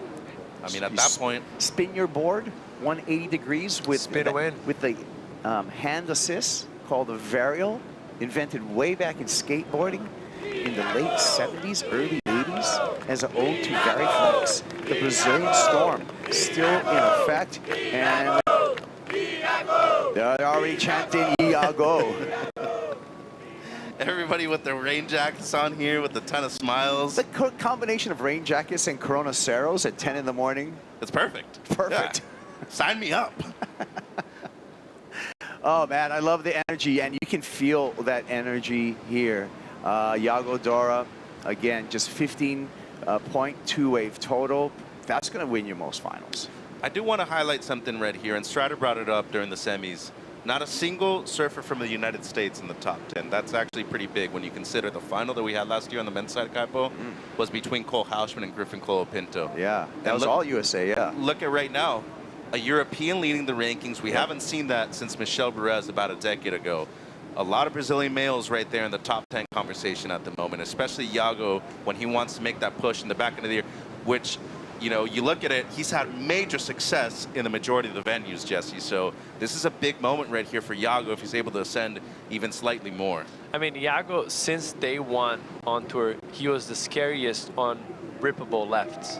And then he became to be scary in every aspect, but he still, his strength still is point break lefts. You see him in Raglan, the wave that he got the 10 was one of the best wave surfs we've seen it in the past few years. So here we go, up and riding. Dora out, and then in that conversation with the rankings, Mitchell, you know, still we have 5 Brazilians in the top 10, so the storm is still just a giant spinning low. And there's still guys that haven't won an event. This guy in blue, looking for his first one right here in 26. Sammy Pupo still looking for his first W as a championship tour surfer, Kaipo. Yeah. And look out for Gabe Medina when we get to Tahiti as well. I'm just, you know, fingers crossed that we get to well at both those locations in the South Pacific. It's going to be amazing. I'm looking forward to them. I don't think the last month has been smaller than 8 foot in Tahiti. So No, yeah, good point, because the Pacific has been crazy, right? With this El Nino. Here we go with our championship tour rankings. Number 1, Leonardo Fioravanti. Number 3, Yago Dora. Dora again, just staying busy and just hoping that clock runs down, actually, if you're Yago Dora. And that's actually something that will suit a lot of people's strengths. Can you get those waves in order to, you know, really distance yourself from everybody else at those major events, Kaipo? Well, Leo Fioravanti now has time to ponder a comeback. He still has time with 10 minutes and 40 seconds to get the job done with 2 waves. But like Mitchell said, Jesse, he needs an excellent score to just get in the conversation. And one thing I really like about Leo is that he faces reality very well. It is what it is. I need a 9.33. I'm only gonna he's gonna set anchor and go on something that really looks very decent for him to come back in this heat, and this might be a great opportunity for a big ramp. Looking for a ramp, good sized wave here. Fioravanti lands on the roof there. The cascading lip goes down, hands over heat control to Yago Dora. And looking on, his coach, Richard Dog Marsh, as well as his wife. I'm trying to feel the vibe of what's happening with Dog right there. If he's bummed with the wave selection, or if he's bummed that he's going for the airs, he's not sticking to what he does best, which is just solid surfing. Like, I can't really figure it out. Like, trying Hard body language to read, because he's smiling right now. He's kind of bummed, but he's laughing as well. Like, it's... That's how he is, though, as a person. We all know him. He's very charismatic. A good relationship with Leo, too. He knows when to really rev him up and when not to. And comes from a great surfing pedigree. Richard Dog Marsh, part of the youngest, I think the youngest championship tour final. We're looking way back at Bell's with Nicky Wood, both of them at 16 at the time. Right, yeah. A great goofy footer, too, and, you know, made a good living as a professional surfer back in the 80s and the 90s, too. But I do feel, though, that that wave maybe had a bit of a different vibe to it. It was a bit more stretched out. I feel like maybe he could have fit in a couple maneuvers, but you get into that rhythm and the rotation of already looking for that one air once again. Yeah, let's put it into turbo right now with a GWM recap of this final. It's been tremendous, Jesse. Yeah, it started off Leo on a very good rhythm, a 5.67 to start. Looking at the previous heat, low-scoring heat, seems like he was getting away with, but then Yago just found what he needed to. Crazy air right here, saving the very best for last. Kaipo goes excellent, an 8.5 on this one. And then, you know, casually backs it up with another 6.5 afterwards with another great air too. Under priority, crazy stuff. High impact surfing from Yago Dora, looking to win another title here in Saquarema. Back to live action, Yago on the left. Throws a frontside air and gets a little groovy right there with landing and reverting out of that. My knees felt that. That's how good he is at adapting. Like, you can see that he has to early grab the rail. The board was still flying away from him. That's why he looked pretty awkward as the landing came. But look, early grabs, keeps the board close to his foot. Still, the boards fly away because of the wind blowing from the left of the screen to the right, but still is able to come out pretty clean. Such a great explanation, Jesse, in that Yago can do airs going into the wind, and Yago can do airs with his back to the wind, which is even more difficult. And that just shows like how much of an air master Yago Dora really is. He mastered. He is, I mean, personal opinion, the best in the world right now in consistency. I'm not going to argue with that at all. And level. Consistency and level matching is pretty crazy. And the variety too.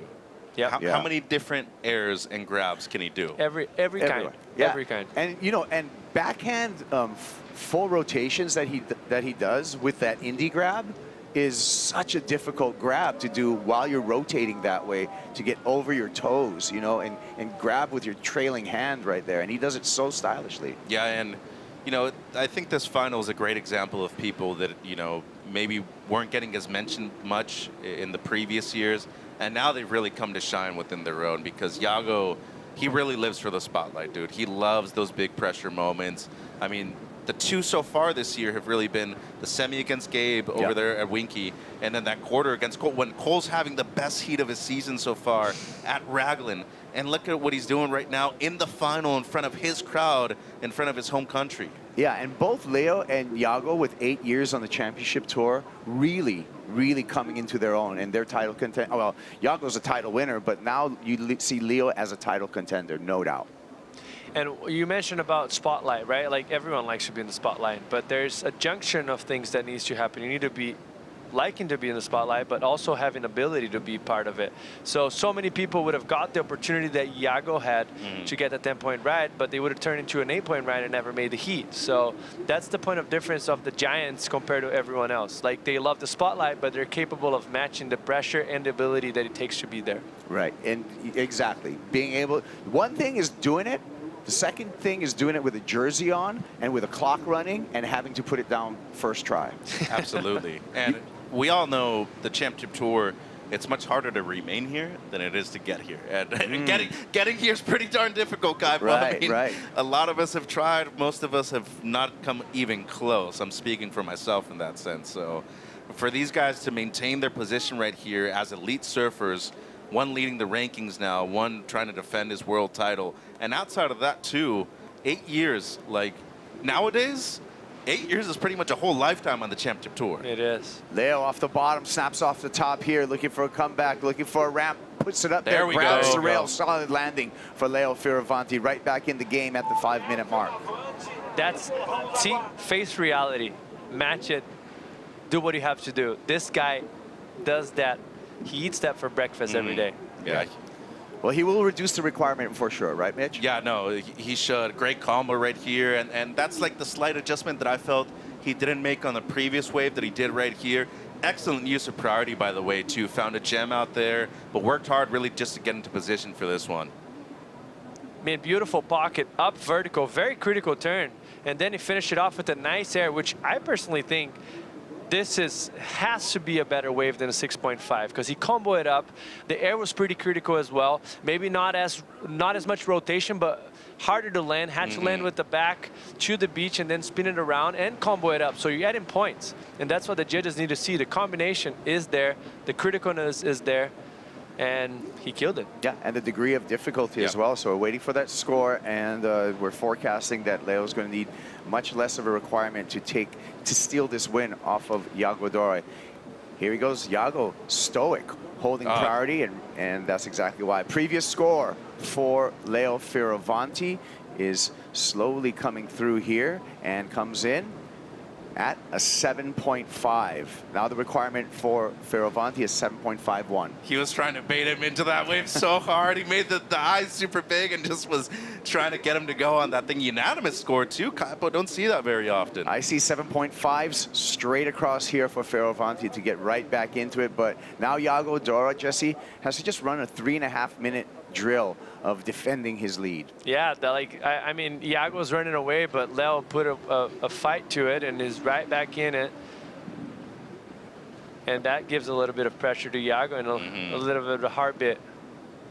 Big difference defending a 7.51 to a 9.33, Kaipo. That's true. A lot more stressful. Oh, nearly 2 points separating the requirements right there. So Leo pretty much needs a replica of his last wave to get the lead right here. And that's the score he was actually needing before Yago's combo or 15-point total. He was also needing the 7.51. So it's pretty similar, the whole heat, what he's been reaching for, besides that little gap that he was needing a 9.33. Jesse, what's Leo need to do right now? What's the plan? Sell first, sell lemon, and then really perform, because it's not easy to find a 7.51 today. Yeah, and Yago, I feel like Yago's got his wallet in his pocket right now and made sure he's not buying anything.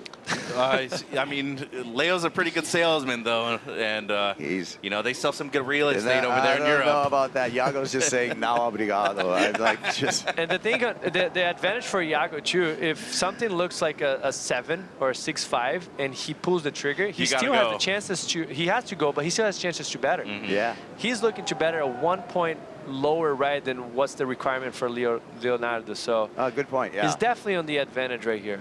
They're both looking for the same wave, pretty much. Yeah. You know, it's like, if I have to go, it's to improve on the 6.5. If I'm going, It's to get the 7.51 that I require. It's a defense-offense situation for Yago right now.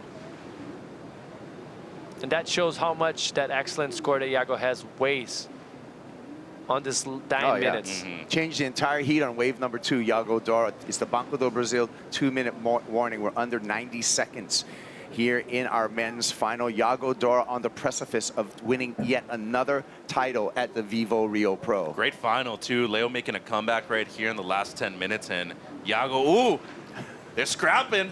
Let's go. They see battle, something. battle. Ooh. Oh, this is getting feisty in the last With minute. priority. I like it. With priority. Banging elbows between these two. Both of them want it so bad, right? Oh, he's trying to bait him one way, go the other way. Little Fast and Furious action out there right now. That looks like a kind of a sitting situation without priority almost, you know? Right. It looks like an open priority play open right now. priority. Leo's got to look out because Yago does have priority. But I feel like Yago's purposely putting himself in front. So 100%. see, like he's trying to go a different way.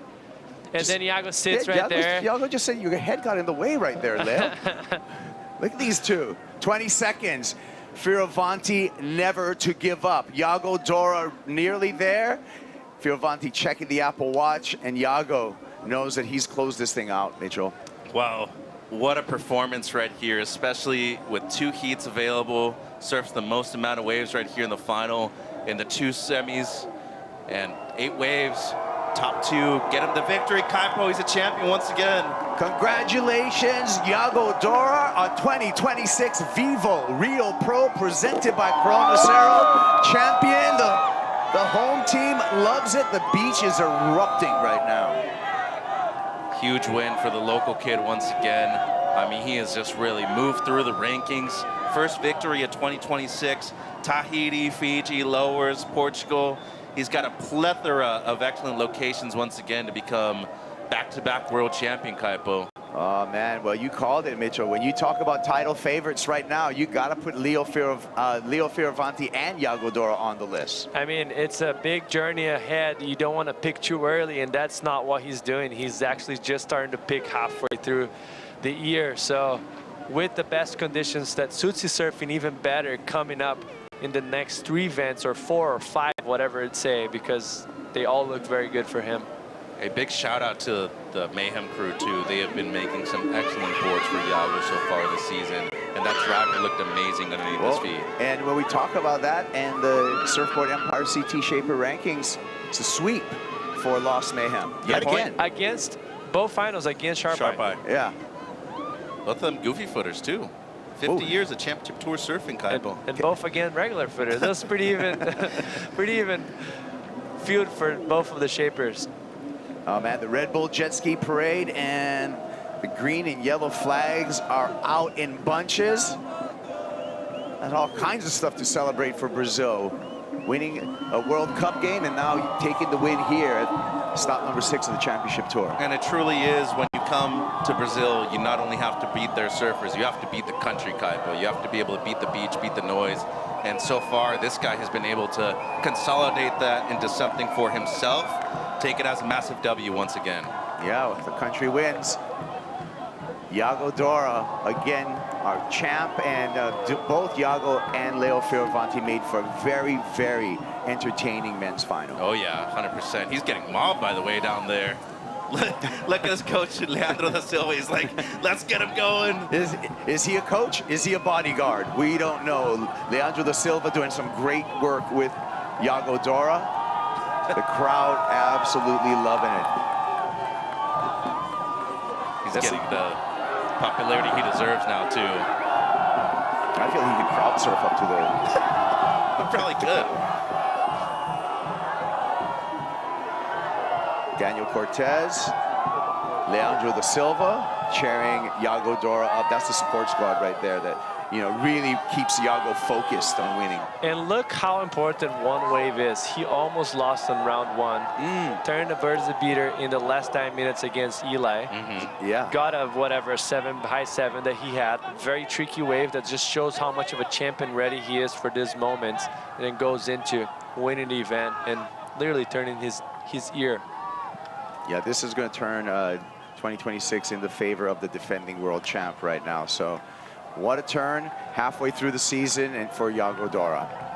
And obviously big momentum builder heading into the second half of the year too. But for this guy as well, leading the rankings now. Kaipo, first Italian ever on the championship tour, first Italian to lead too.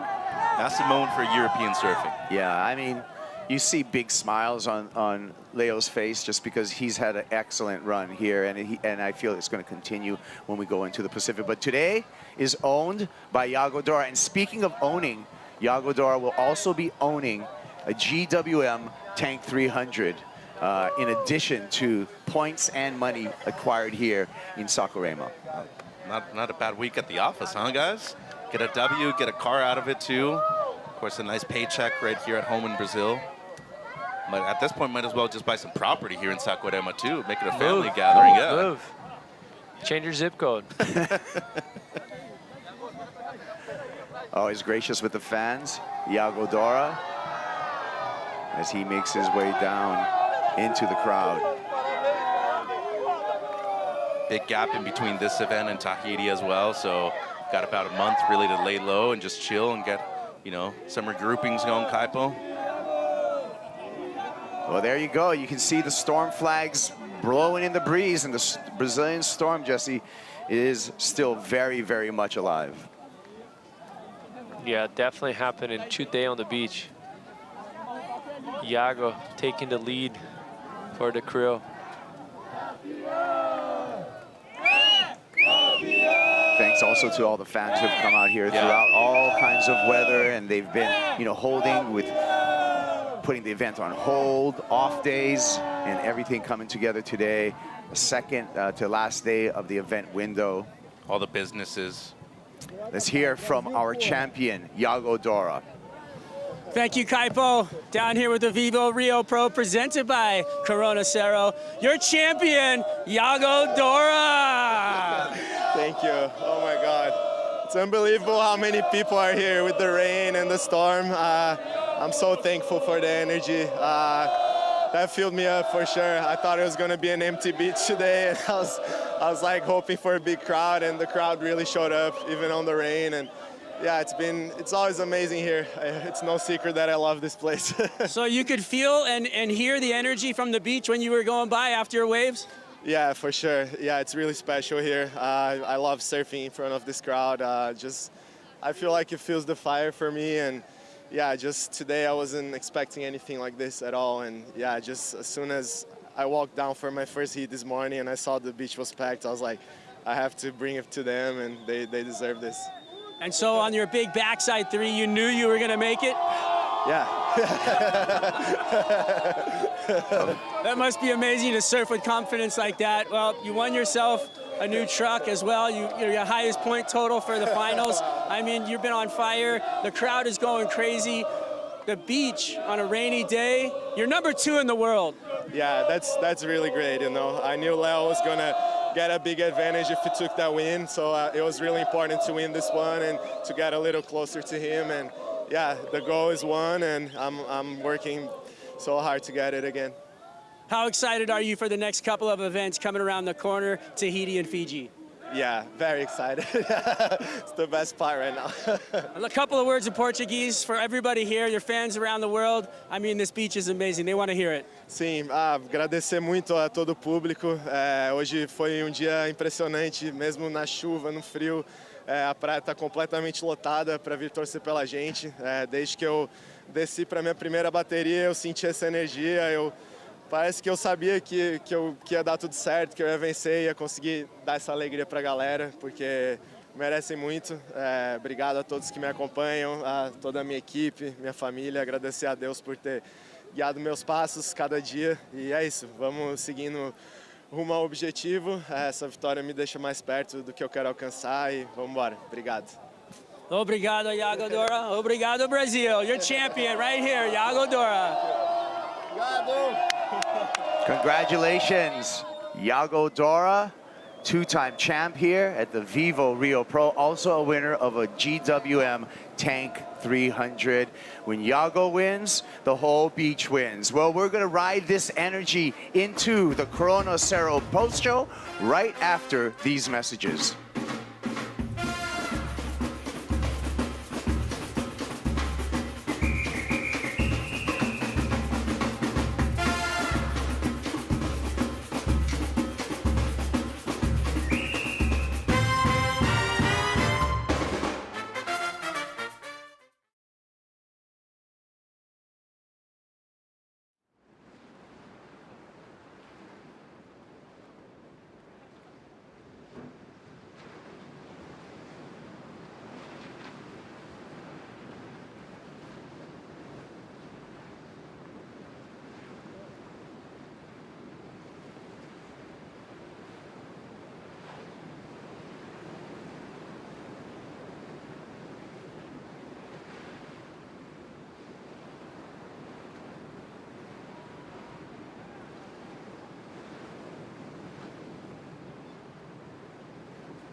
Magical moments for surf fans all over the world. We're about to wrap it up here at the Corona Cero post show for the VIVO Rio Pro. Look at the raw emotion. Sawyer Lindblad getting her maiden victory on the championship tour. I mean, that smile says it all. Pure elation. And then national hero, global hero, surf superstar, the skinny goat Yago Dora does it in front of a massive crowd. It almost looked like destiny from the jump. Yago Dora came to Saquarema, ready to put on a show. And there you have it. Our two winners, VIVO Rio Pro, right now preparing themselves for the presentation. Life-changing moments here on the sand. And it wasn't going to be easy by any stretch of the imagination, but our surfers came well prepared and ready to rip. So I guess that means we are too. This is Corona Cero Post Show. Chris Cote, Mayera Pops, and Jesse Mendez. Look, it was a quick, impactful finals day. Wild at the start. Everything started to come together. We started to see the rise of Yago Dora early on. We did have men's semifinals to start our day, and it just almost felt like destiny that this was Yago's event to lose. Yeah, it was. I mean, the guy put on an excellent score in almost every single heat that he went to the water. And this finals day was just amazing. He put on a show in front of everyone on the beach on his own crowd. And wild to think that, you know, we started off with two long days that were condensed with so much surfing. But Jesse, you called it during that final. I mean, Yago almost slipped in the opening round. So it felt like, you know, he kind of calmed down after that opening heat and just went out there like the Iceman he is. And that's the difference between those big names. Like, they're capable of getting bad moments and turning them into greatness. Like, would have been a little bit bummed on the situation that he was losing to Eli early in the event, get negative, give up on the heat, he would have not won the event. So that just shows that they're able to maximize every opportunity they have, and he did that. Like he makes it look like it's nothing, but it's very hard to do. Yeah. I don't even know how you do that. It like, almost seems like, yeah, he didn't even get out of third gear. He didn't really need to. It seemed like everything came together, and he's just so chill in the water.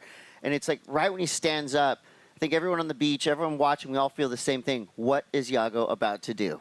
Yeah, and he do what he knows how to do it, and the crowd just went wild. It's just awesome how he doesn't feel to be pressured. I mean, it doesn't look like he's been pressured at all. Never. I think we got to blame the style for that. Like, people that have good styles on surfing and competing, it makes it seem so easy, and it's almost a disadvantage, you know? Like, it's like, oh, it's too easy for him.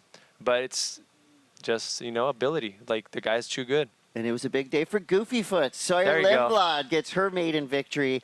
And I think it was so awesome that, you know, last month or last week in Punta Rocas in El Salvador, we saw Leonardo Fioravanti change his life, getting that first victory. And the proof is showing right now. He's on a roll. So he makes his second final in a row. And for Sawyer Lindblad, now she knows that she can do it. So I feel like the door's kicked wide open. I'm expecting huge things for Sawyers for the rest of the season. Yeah, for sure. And she said that, she mentioned that on the interview, because now she finally won an event, and I think the future is bright for her, for sure. Yeah, and we're going into a series of left-hand barrels, so that obviously speaks good for the Goofy Footers. But, you know, when you look back to what Tia Zabrowski did, she just answered every question and more. Rough start to the year for Tia, had a couple of really close heats, some emotional finishes. She finally breaks through, makes the final. I feel like this is the launch pad that Tia Zabrowski needed to really prove that she is the absolute phenom that everybody's saying she is. I have one word to say: scary. That's all. Like, all the other athletes are bummed right now. No doubt. Well, with that, let's get the party started. The celebration moves to the stage with Mitchell Salazar. Bom dia, Saquarema, Rio de Janeiro, Brasil! The WSL acknowledges the indigenous peoples of Brazil as the traditional custodians of these lands, waters, and coastlines. We pay our respects to indigenous communities and their elders, past and present, and recognize their enduring connection to country, culture, and the ocean. The WSL is committed to ongoing learning, respect, and collaboration with First Nations peoples, and we extend this acknowledgement to all indigenous peoples joining us in person and online. Muito bom dia a todos, Saquarema! A WSL reconhece os povos indígenas do Brasil como os guardiões tradicionais dessas terras, águas e litorais. Prestamos nosso respeito às comunidades indígenas e às suas lideranças ancestrais e atuais, reconhecendo sua conexão contínua e profunda com o território, a cultura e o oceano. A WSL está comprometida com o aprendizado contínuo, o respeito e a colaboração com os povos originários e estende esse reconhecimento a todos os povos indígenas que nos acompanham presencialmente e online. Welcome to the awards presentation for the 2026 VIVO Rio Pro presented by Cero, the sixth stop of the 2026 World Surf League Championship Tour. We're super happy to always be back in Brazil with crowds and energy like nowhere else on the planet. And honestly, you guys are the best fans on the planet. This year we had outstanding performances, huge airs, huge crowds, and of course the WSL Sunset Music Festival, action in the water, in the air, plus incredible surfing by our athletes. This event will go down in the history as the biggest VIVO Rio Pro to date. Special thank you to all the regional sponsors, the city of Saquarema and the Rio de Janeiro state government. I'd also like to thank Ivan Martino and the WSL LATAM team for their outstanding efforts, and an extra special thanks to you, the best fans on the planet. Sejam muito bem-vindos à cerimônia de premiação do VIVO Rio Pro 2026, apresentado por Cero, a sexta etapa do Championship Tour da WSL de 2026. Estamos de volta aqui no Brasil, em frente a essa multidão, uma energia incomparável. E, de verdade, vocês provaram hoje com essa chuva que são mesmo os melhores fãs do mundo. Tivemos performances incríveis, aéreos impressionantes, praia lotada, o festival de música WSL Sunset, muita ação no ar e na areia e, claro, um surf espetacular dos nossos atletas. Esse evento entrou para a história mais uma vez como o maior VIVO Rio Pro de todos os tempos. Agradecimentos especiais a todos os patrocinadores regionais, à Prefeitura de Saquarema, ao Governo do Estado do Rio de Janeiro. Também gostaria de agradecer ao Ivan e à equipe WSL Latinoamérica pelo trabalho excepcional e um agradecimento ainda mais especial a todos vocês, os melhores fãs do mundo! The VIVO Rio Pro presented by Cero is proudly sponsored by VIVO, Cero, the Rio de Janeiro State Secretary of Sports and Leisure, Banco do Brasil, GWM, Natura Kayak, Riachuelo, My Terra, Probiótica, Dr. Peanut, the City of Saquarema, Guaraná Antártica, Aquacoco, Manapoque, Bebe Seguros, EY, True Surf, Surfline, IC, Yeti, and with additional support from Rio Galeão International Airport, Global Group, InterTV, Radio Mix, and Eletro Media. O VIVO Rio Pro, apresentado por Cero, conta orgulhosamente com o apoio da VIVO, Cero, Secretaria de Esporte e Lazer do Estado do Rio de Janeiro, Banco do Brasil, GWM, Natura Kayak, Riachuelo, Mãe Terra, Probiótica, Dr. Peanut, Prefeitura de Saquarema, Guaraná Antártica, Aquacoco, Manapoque, Bebê Seguros, EY, True Surf, Surfline, IC, Yeti, com o apoio do Aeroporto Internacional do Rio Galeão, Grupo Globo, InterTV, Rádio Mix e Eletromídia. To help us award the trophies today, we have, representing the First Peoples of the Aldeia Mata Verde Bonita, Amarildo Vera Yapua. Our Subsecretary of the Rio de Janeiro Secretary of Sports and Leisure, Marcel Santiago. President of the Rio de Janeiro State Legislative Assembly, Douglas Ruas. From the Strategic Brand Consultant for VIVO, Maíra Ventura. Vice President of Tours and Competition, Mr. Renato Hickle. President of WSL Latin America, Ivan Martino, and our COO for GWM Brazil, Diego Fernandes.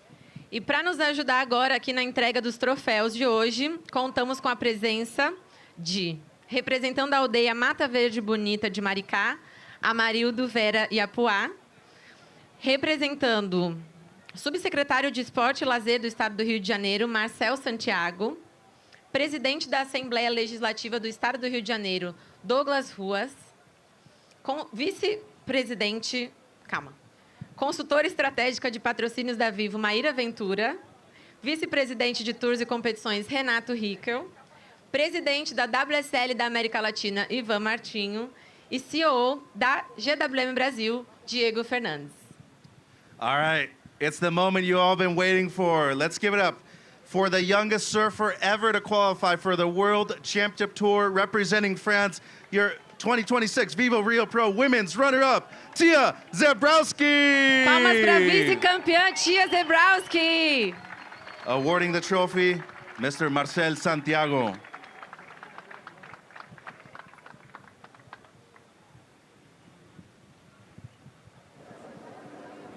Let's hear it for Tia.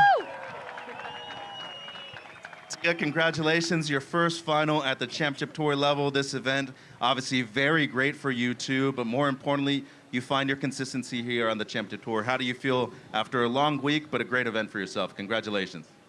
I feel incredible. It's my first ever final on the World Tour, and it's amazing. It's such a dream come true for me to firstly be on the World Tour around all the best surfers in the world. It's just such an honor with me, and to finally, since this year, be part of it. And yeah, thank you so much to my whole family, my whole team, my sponsors, and of course, Saquarema. You guys are the best. You guys cheer for us the whole week. So yeah, thank you so much, and I hope I'll do better next time. Anything you'd like to say to your friends and family back home, both in Tahiti and in France? A big moment for yourself. In French, if you'd like. Tout le monde, je suis super contente de pouvoir faire deuxième et d'être la première fois faire une finale sur le CT. C'est incroyable et je suis contente de ramener le trophée en France. Et puis voilà, espérons que je vais faire mieux la prochaine fois. Felicitación, Rachel. Resultado maravilhoso dessa novata brilhante de apenas 15 anos, a primeira final dela na carreira dela do 70. Ela está muito grata, inclusive a torcida, porque ela sentiu a energia de vocês, com certeza, torcendo por ela. E Saquarema já está para a história dela, com certeza. Tia Zebrowski, your 2026 VIVO Rio Women's Pro runner-up. Now, on the men's side, a big round of applause for your new rankings leader, this year's runner-up of the 2026 VIVO Rio Pro back-to-back finals, Leonardo Fioravanti! Vice-campeão Leonardo Fioravanti. Presenting the trophy, Maíra Ventura.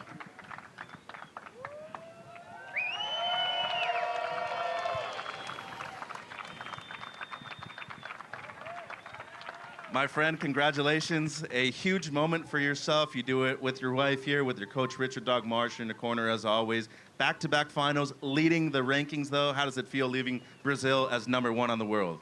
It's a dream come true. These are the moments that we, dream our whole lives to be in, in these places, fighting for finals against one of the best in the world. And I'm very proud of my performances. The last two events, got my first win. Came to Brazil, honestly, without not much expectations. Obviously, I knew I could do a good result here, but this place is very hard. And I had so many heats against some of the best Brazilians on tour. The first one against Wesley, then Sammy, Joao, and the final against Yago. And obviously, the fans love the Brazilians, and this is the best part about this event, is because you have so much support. All you guys, muito obrigado aos brasileiros, a melhor torcida do mundo. Claro, quando vai contra os brasileiros é muito difícil, porque vocês estão torcendo eles, mas quando não estou contra os brasileiros, eu tenho torcida também, então obrigado. Fuerte aplauso, big round of applause for your runner-up, and now world #1, Leonardo Fioravanti. Congratulations, my friend. All right, ladies and gentlemen, 4 finals in the making. She gets her first victory right here, where she made her first final years ago. Su campeón del 2026 VIVO Rio Pro from the US of A, Sawyer Lindblad. Palmas para campeã, Sawyer Lindblad. Presenting the trophy today, Douglas Huas.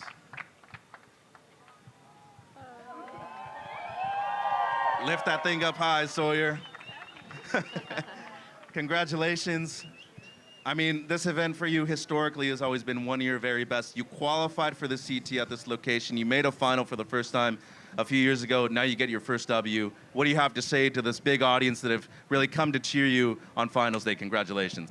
Thank you. Yes, I just want to thank the crowd for coming down every day in the rain. And yeah, it's been incredible competing here. I've had some really special moments here in Brazil, qualified for the tour here, and then made my first final here, and now my first win. So it'll forever be a special place. Congratulations, you're heading back home, especially with a good leg ahead of you, a couple of lefts, and especially lower trestles too. Anything you really have in mind when it comes to the back end of the season, Sawyer?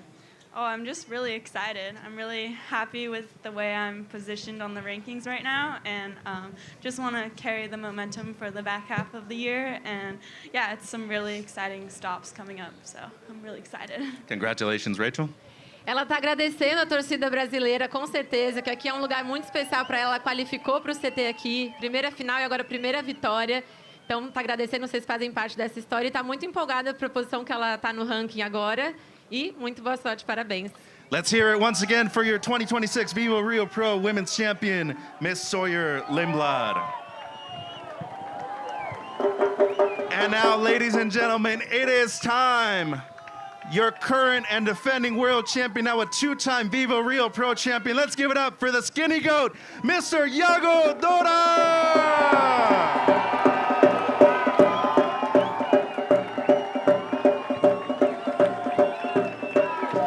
Presenting the trophy today, VP of Tours of Competition, Renato Hickel.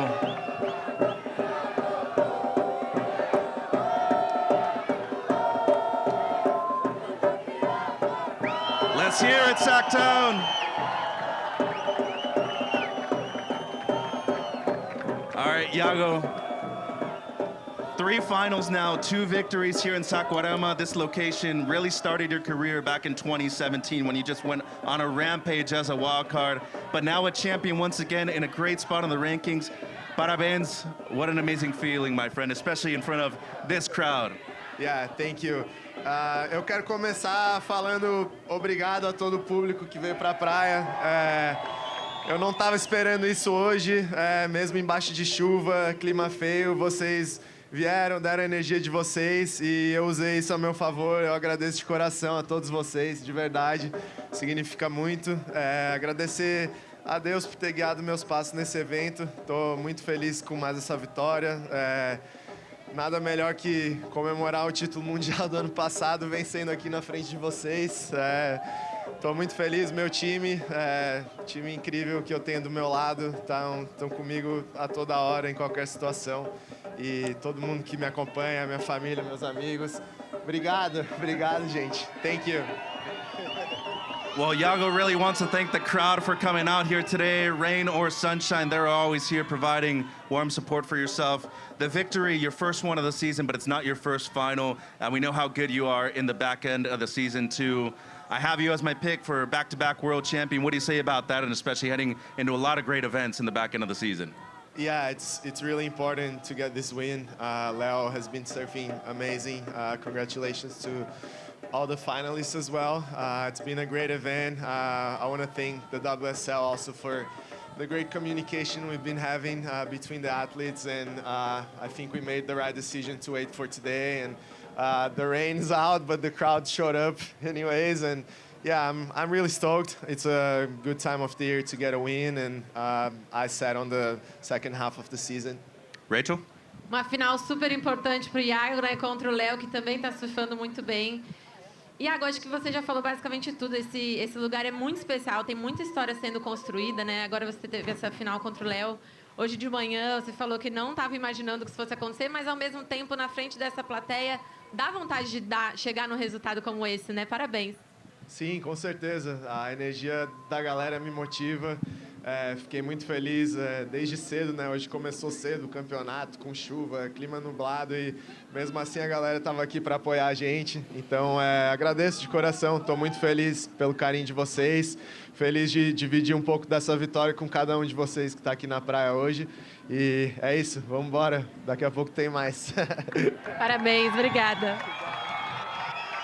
Let's hear it for your champion, two-time champion. And now we have a very special moment, by the way.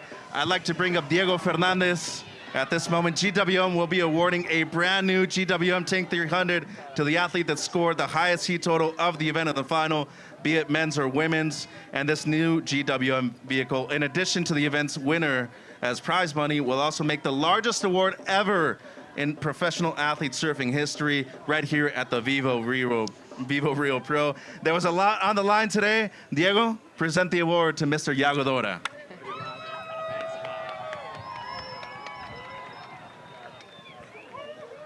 Agora um momento muito especial. Diego Fernandes está entregando nesse momento o novíssimo GWM Tank 300 ao atleta que obteve o maior somatório de notas na final, que foi o Yago. Isso valia tanto para a categoria feminina quanto masculina.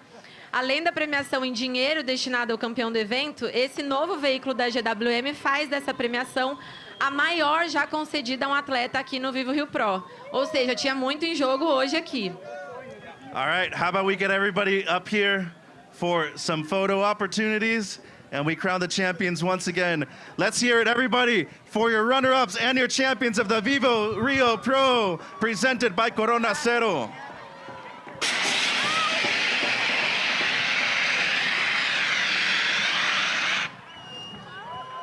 And with that, let's toss it back to Chris and the crew in the booth.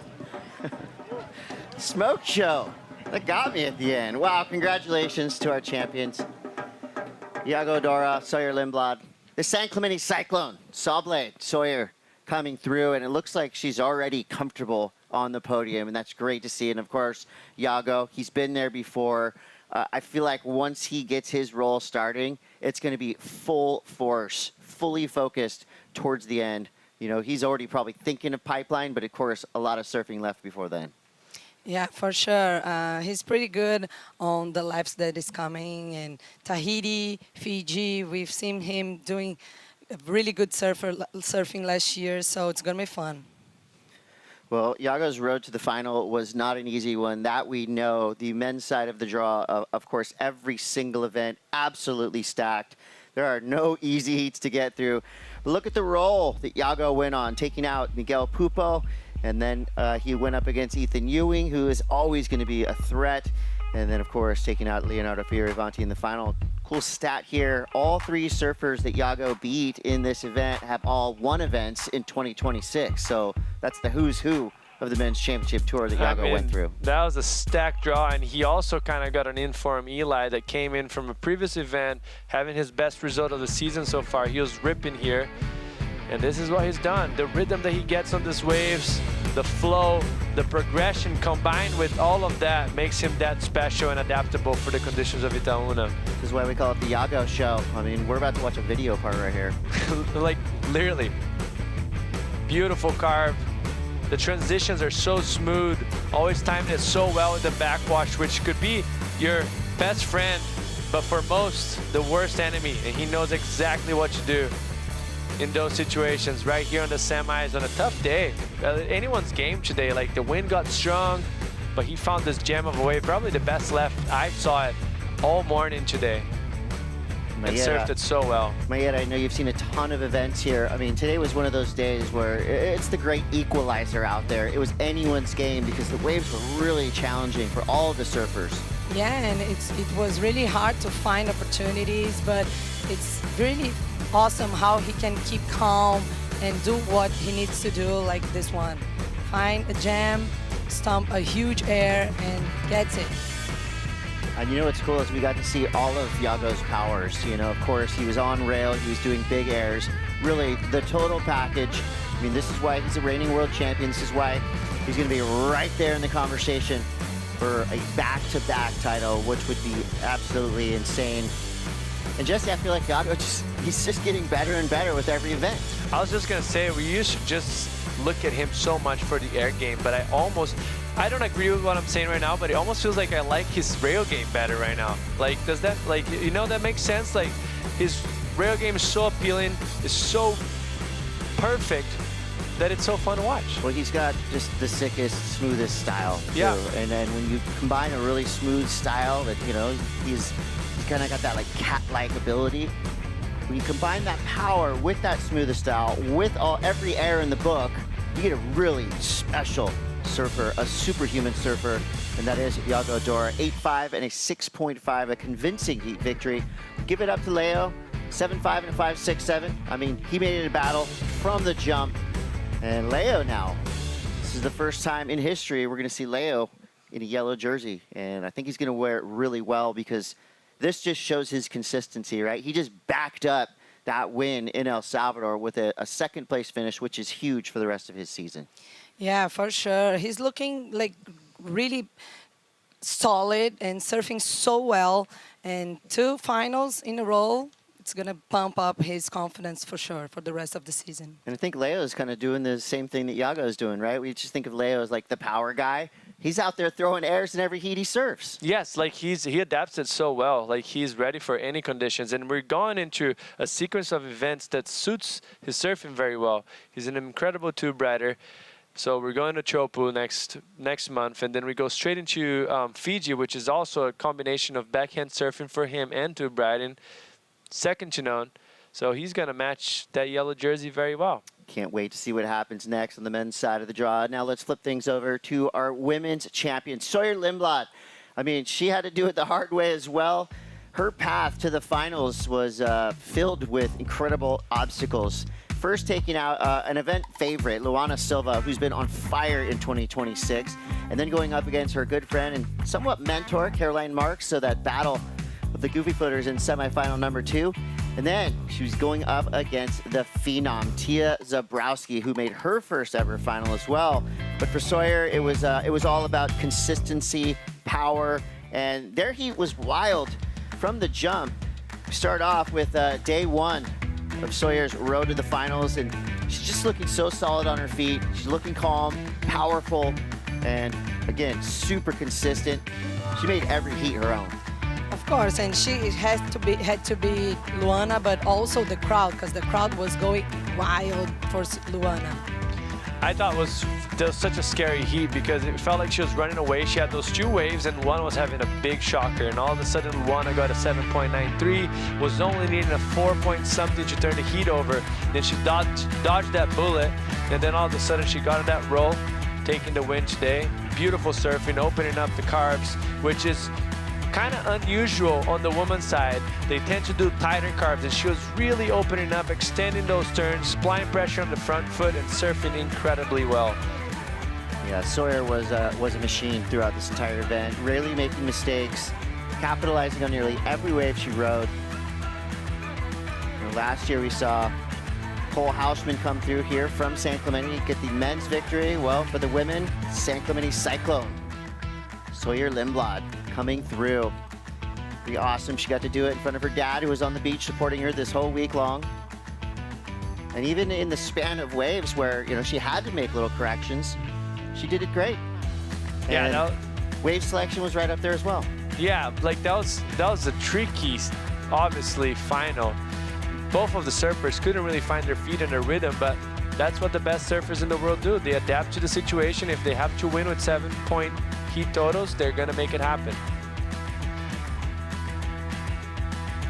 I mean, you could just see it on her face, right? What this means to Sawyer Lindblad. This has no doubt been a dream of hers since she was a little kid. And she had a quick rise to stardom. She is your winner, the VIVO Rio Pro.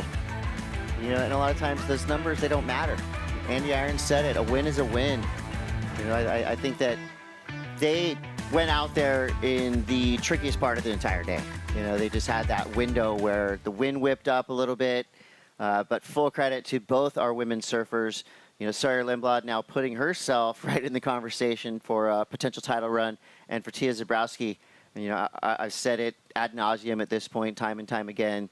The fact that she broke through, made the finals, that is not the last time you're going to see Tia Zabrowski in a finals in 2026. Yeah, she's just breaking through. It seems like getting very confident and put the surfing to show up. And I think we're gonna see her a lot more on the finals days. No doubt. Well, what you're about to see now is our Natura Kayak Wave of the Day. And this is going to be a surprise. Who is it? Oh, the buildup is killing me. It's Yago Dora, of course. Yago with all the prizes today. He got the GWM, and now he gets the Natura Kayak Wave of the Day, that massive back three. And I mean, you could see that. Well, I'm going back 5 here. Fully rotated, all the way around, tail high.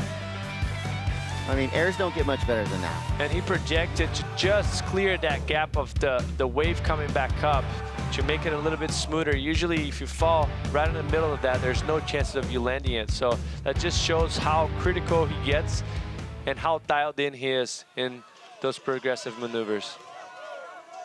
Yeah, I was on the athlete area and people went like, ow, like crazy with these air.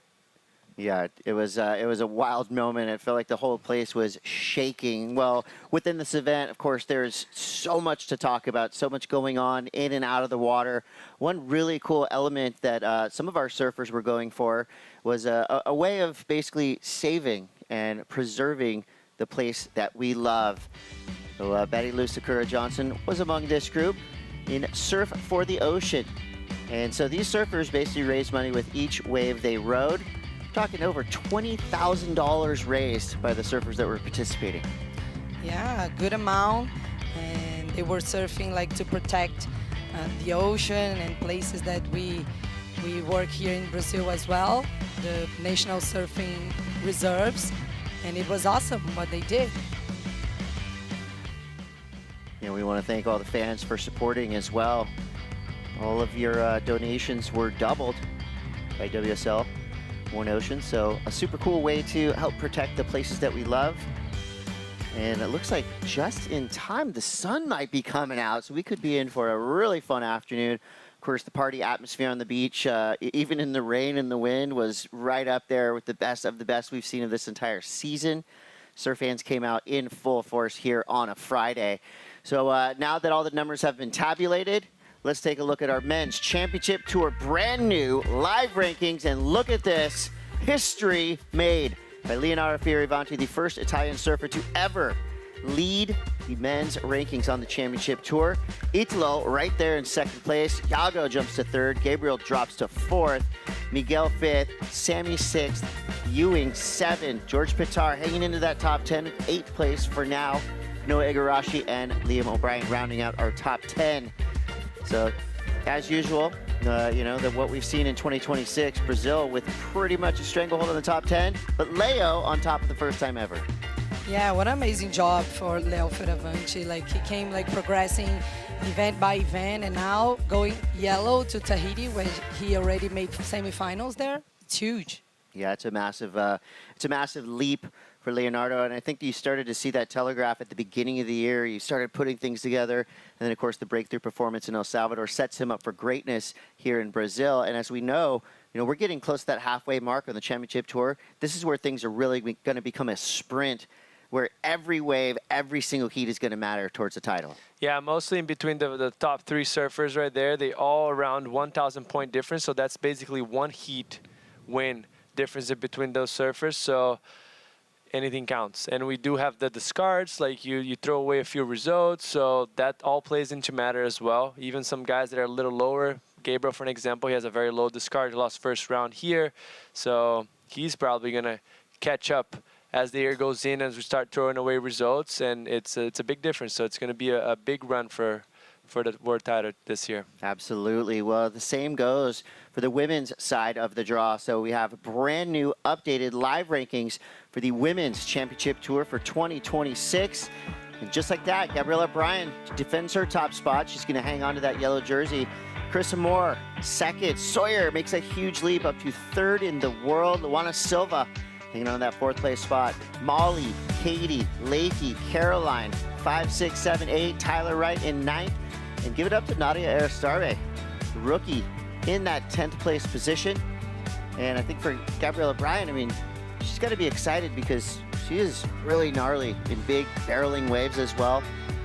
But I think that the Women's Championship Tour, a little bit more unpredictable than the men's. We've kind of seen now like who's locked into those top spots, but I feel like the women, they're going to be going back and forth for the rest of this entire season.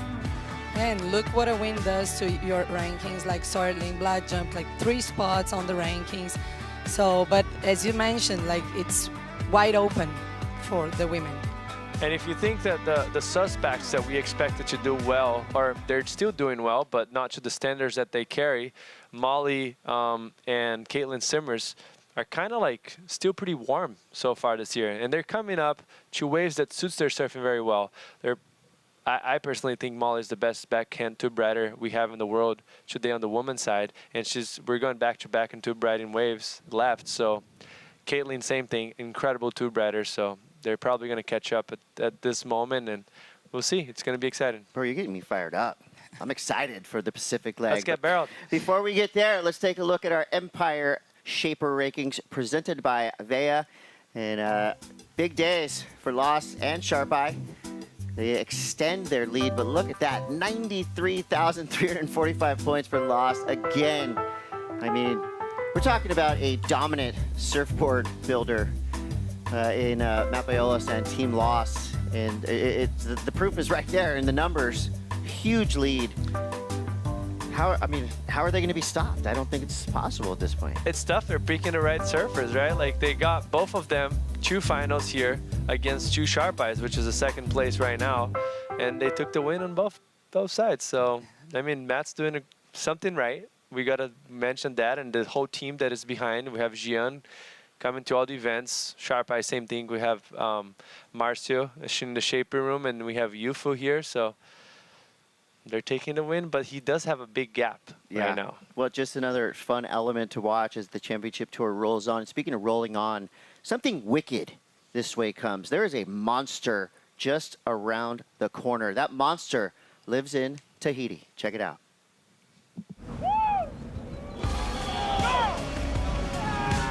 Fear is an emotion triggered by a perceived danger.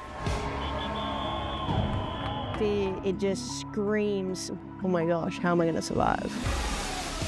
Fear is managed in our brain by the release of the stress hormone adrenaline. Those feelings and those emotions and that adrenaline rush, and you're like, I want a bigger one, I want a gnarlier one. Fear, danger, and adrenaline are what make Teahupo'o Tahiti the most thrilling event on the championship tour.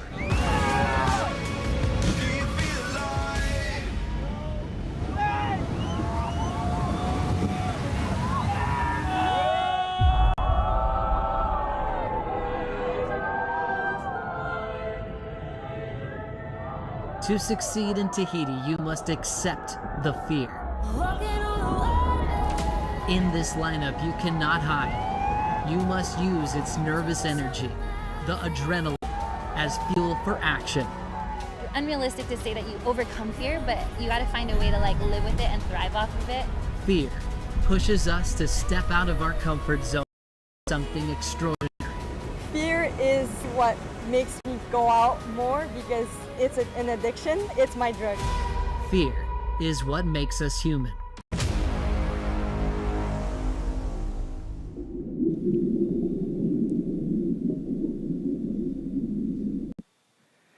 Unimaginable wave at the end of the road. Chopo is lurking not too far in the distance, so a well-earned break for our championship tour surfers who have now time to pack their big boards and start to do their breathing exercises, because you know that the focus now goes from airs and finding waves and this beach break and having a good time for this huge crowd to fully focused on surviving and thriving in the gnarliest wave in the world.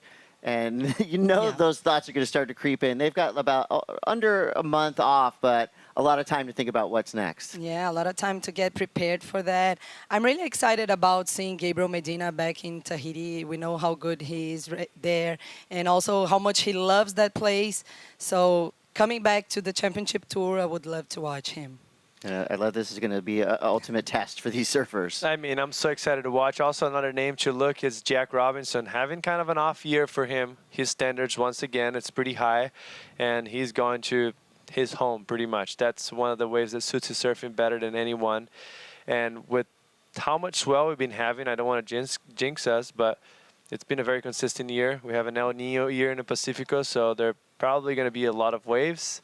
and we're going to get barreled. Yeah, we've already seen a couple of near code red days happening, and plenty of surfers that are ready to accept that challenge, which when you see that wave up close, I mean, it is truly a whole other level. And before that, we're going to be making a stop in Huntington Beach for the Challenger Series. So there's a lot happening in the world of surfing, and we're all going to get very excited as to what's next. Speaking of what's next, it's time. My favorite part of the Corona Cero post show, our top 5. So this is where we get to celebrate the best moments.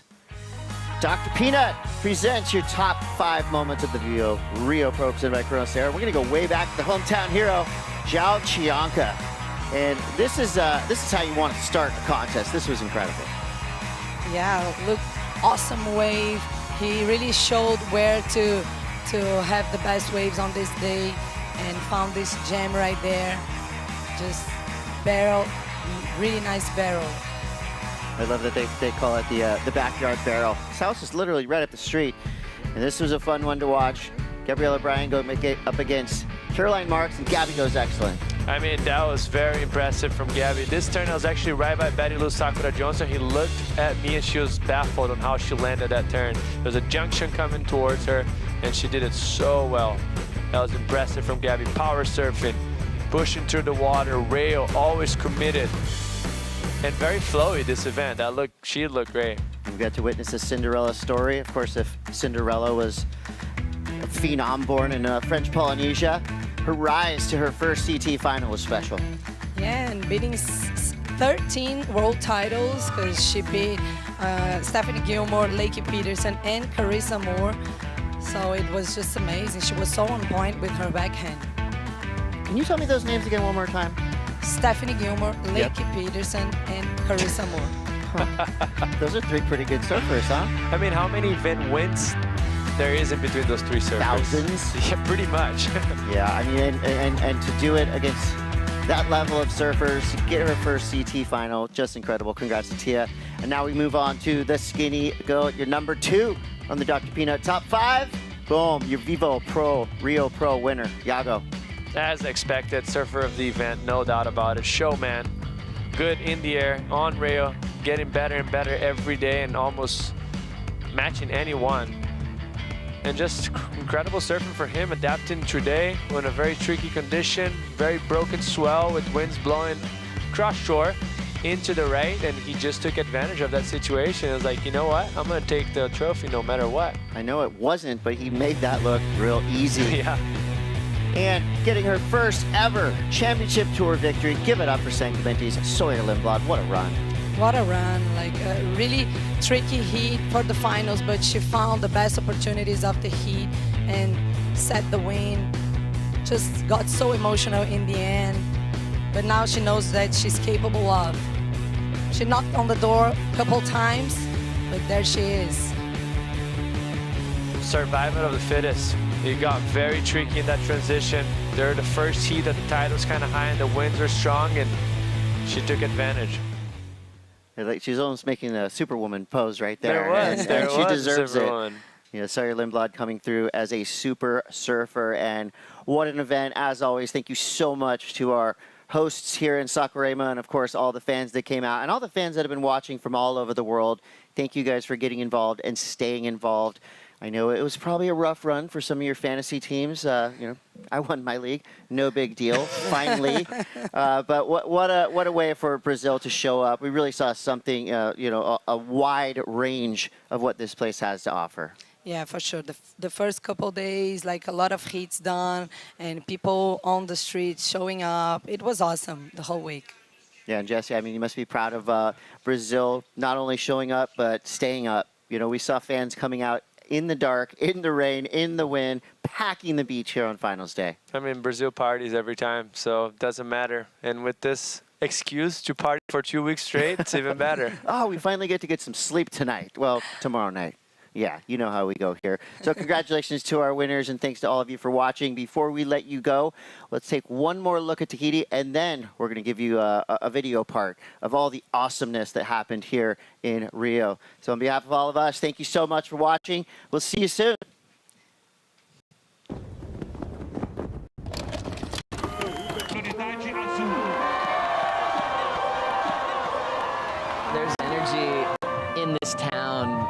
before the sun comes up, it's almost hard to walk down the street. It's packed with people. You're honestly trying to find your line in the road just to get down to the beach to see the waves, and then the beach is just as packed. It's almost like a festival because of our surfing, which for me is just an honor to be a part of. Celebrating 50 years of championship tour surfing. Love Brazil. Weather's great. Waves are super fun. Day one. We're already rolling like this. Let's go. And here we go. Bianca to start off, Shumbo.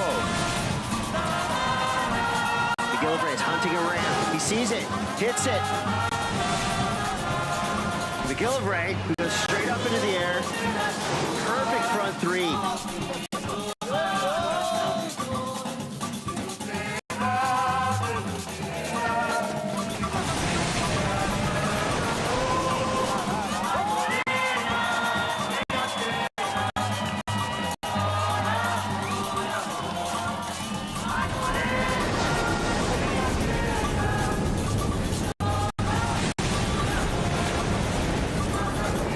This wave was an absolute beast. So we see Chao Chianca finds a pit. It comes out clean. Biggest, deepest, rowdiest barrel we've seen at the event so far.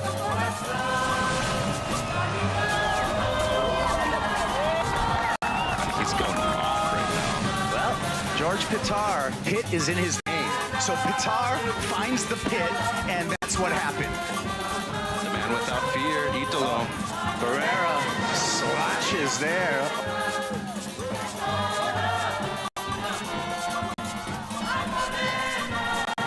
Oh, look who's up and right now. Slash for Miguel Pupo just to match the energy. Feel the energy from the beach, like in the water, and it was actually really crazy. I didn't even know that there was penguins here. And here we go. Still got a chance. Bella, another second snap. Two turn. Fist off. I think she may have just turned. My boy Saquarema right there. That's my boy.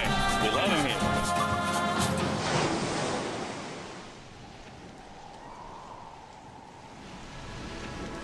Bon dia, surf fans. Welcome to day 2 of the VIVO Rio Pro presented by Corona Cero. After an impactful full day of surfing on day 1, we're going to go ahead and fill it up again. Surfers have arrived on the scene, ready to rip. Forecast is looking good. Plenty of waves on offer. And we're going to start the day sending out some of the world's best women into absolutely rippable surf. Saquarema shining yet again.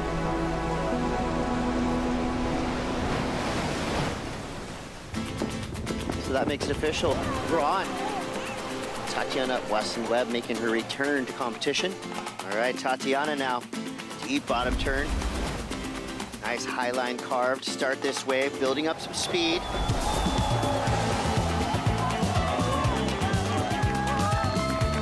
Back-to-back event winner, Carissa Moore looking for number 3 in a row. Katie now, straight up and into it. From onto the lip, just gotta keep going. Can she ride out? She does. Tia. And into the quarterfinals, Tia Zabrowski. Big win. Gabriella.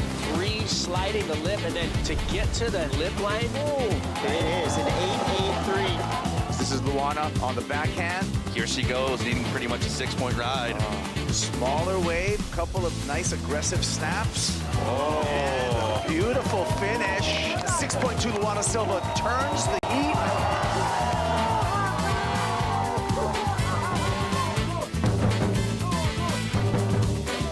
Watch out, Sammy's back again.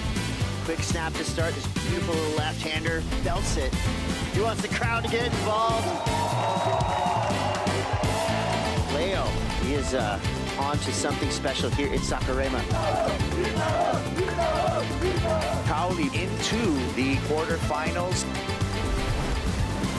Looks like Yago's amplifying things now.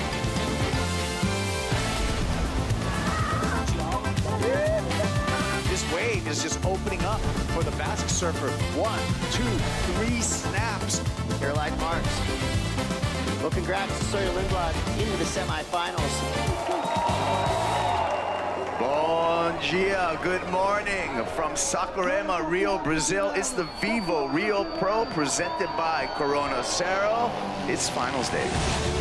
I've always dreamed of being in this position, in these types of positions, and I think I've worked hard enough to get here. I feel like things are feeling great.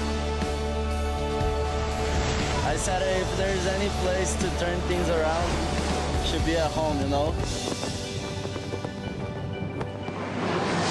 Peter, wow!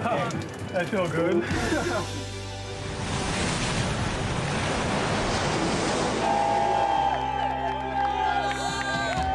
Yeah, it's just amazing. I'm super happy to do my first final on the World Tour. I'm just going to try my best and have fun and just, I don't know, it's just an incredible moment for me. I think I will never forget that. I'm trying to hold my emotions in, but it's crazy. This is what I've dreamed of my whole life.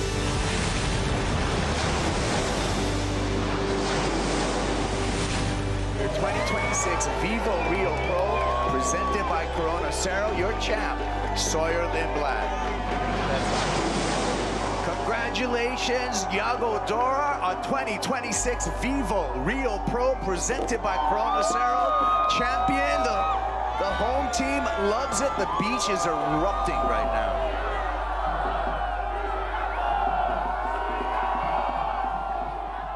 This copyrighted event broadcast is produced by the World Surf League for broadcast around the world and may not be retransmitted, reproduced, rebroadcast, or otherwise distributed or used in any form without the written consent of the World Surf League.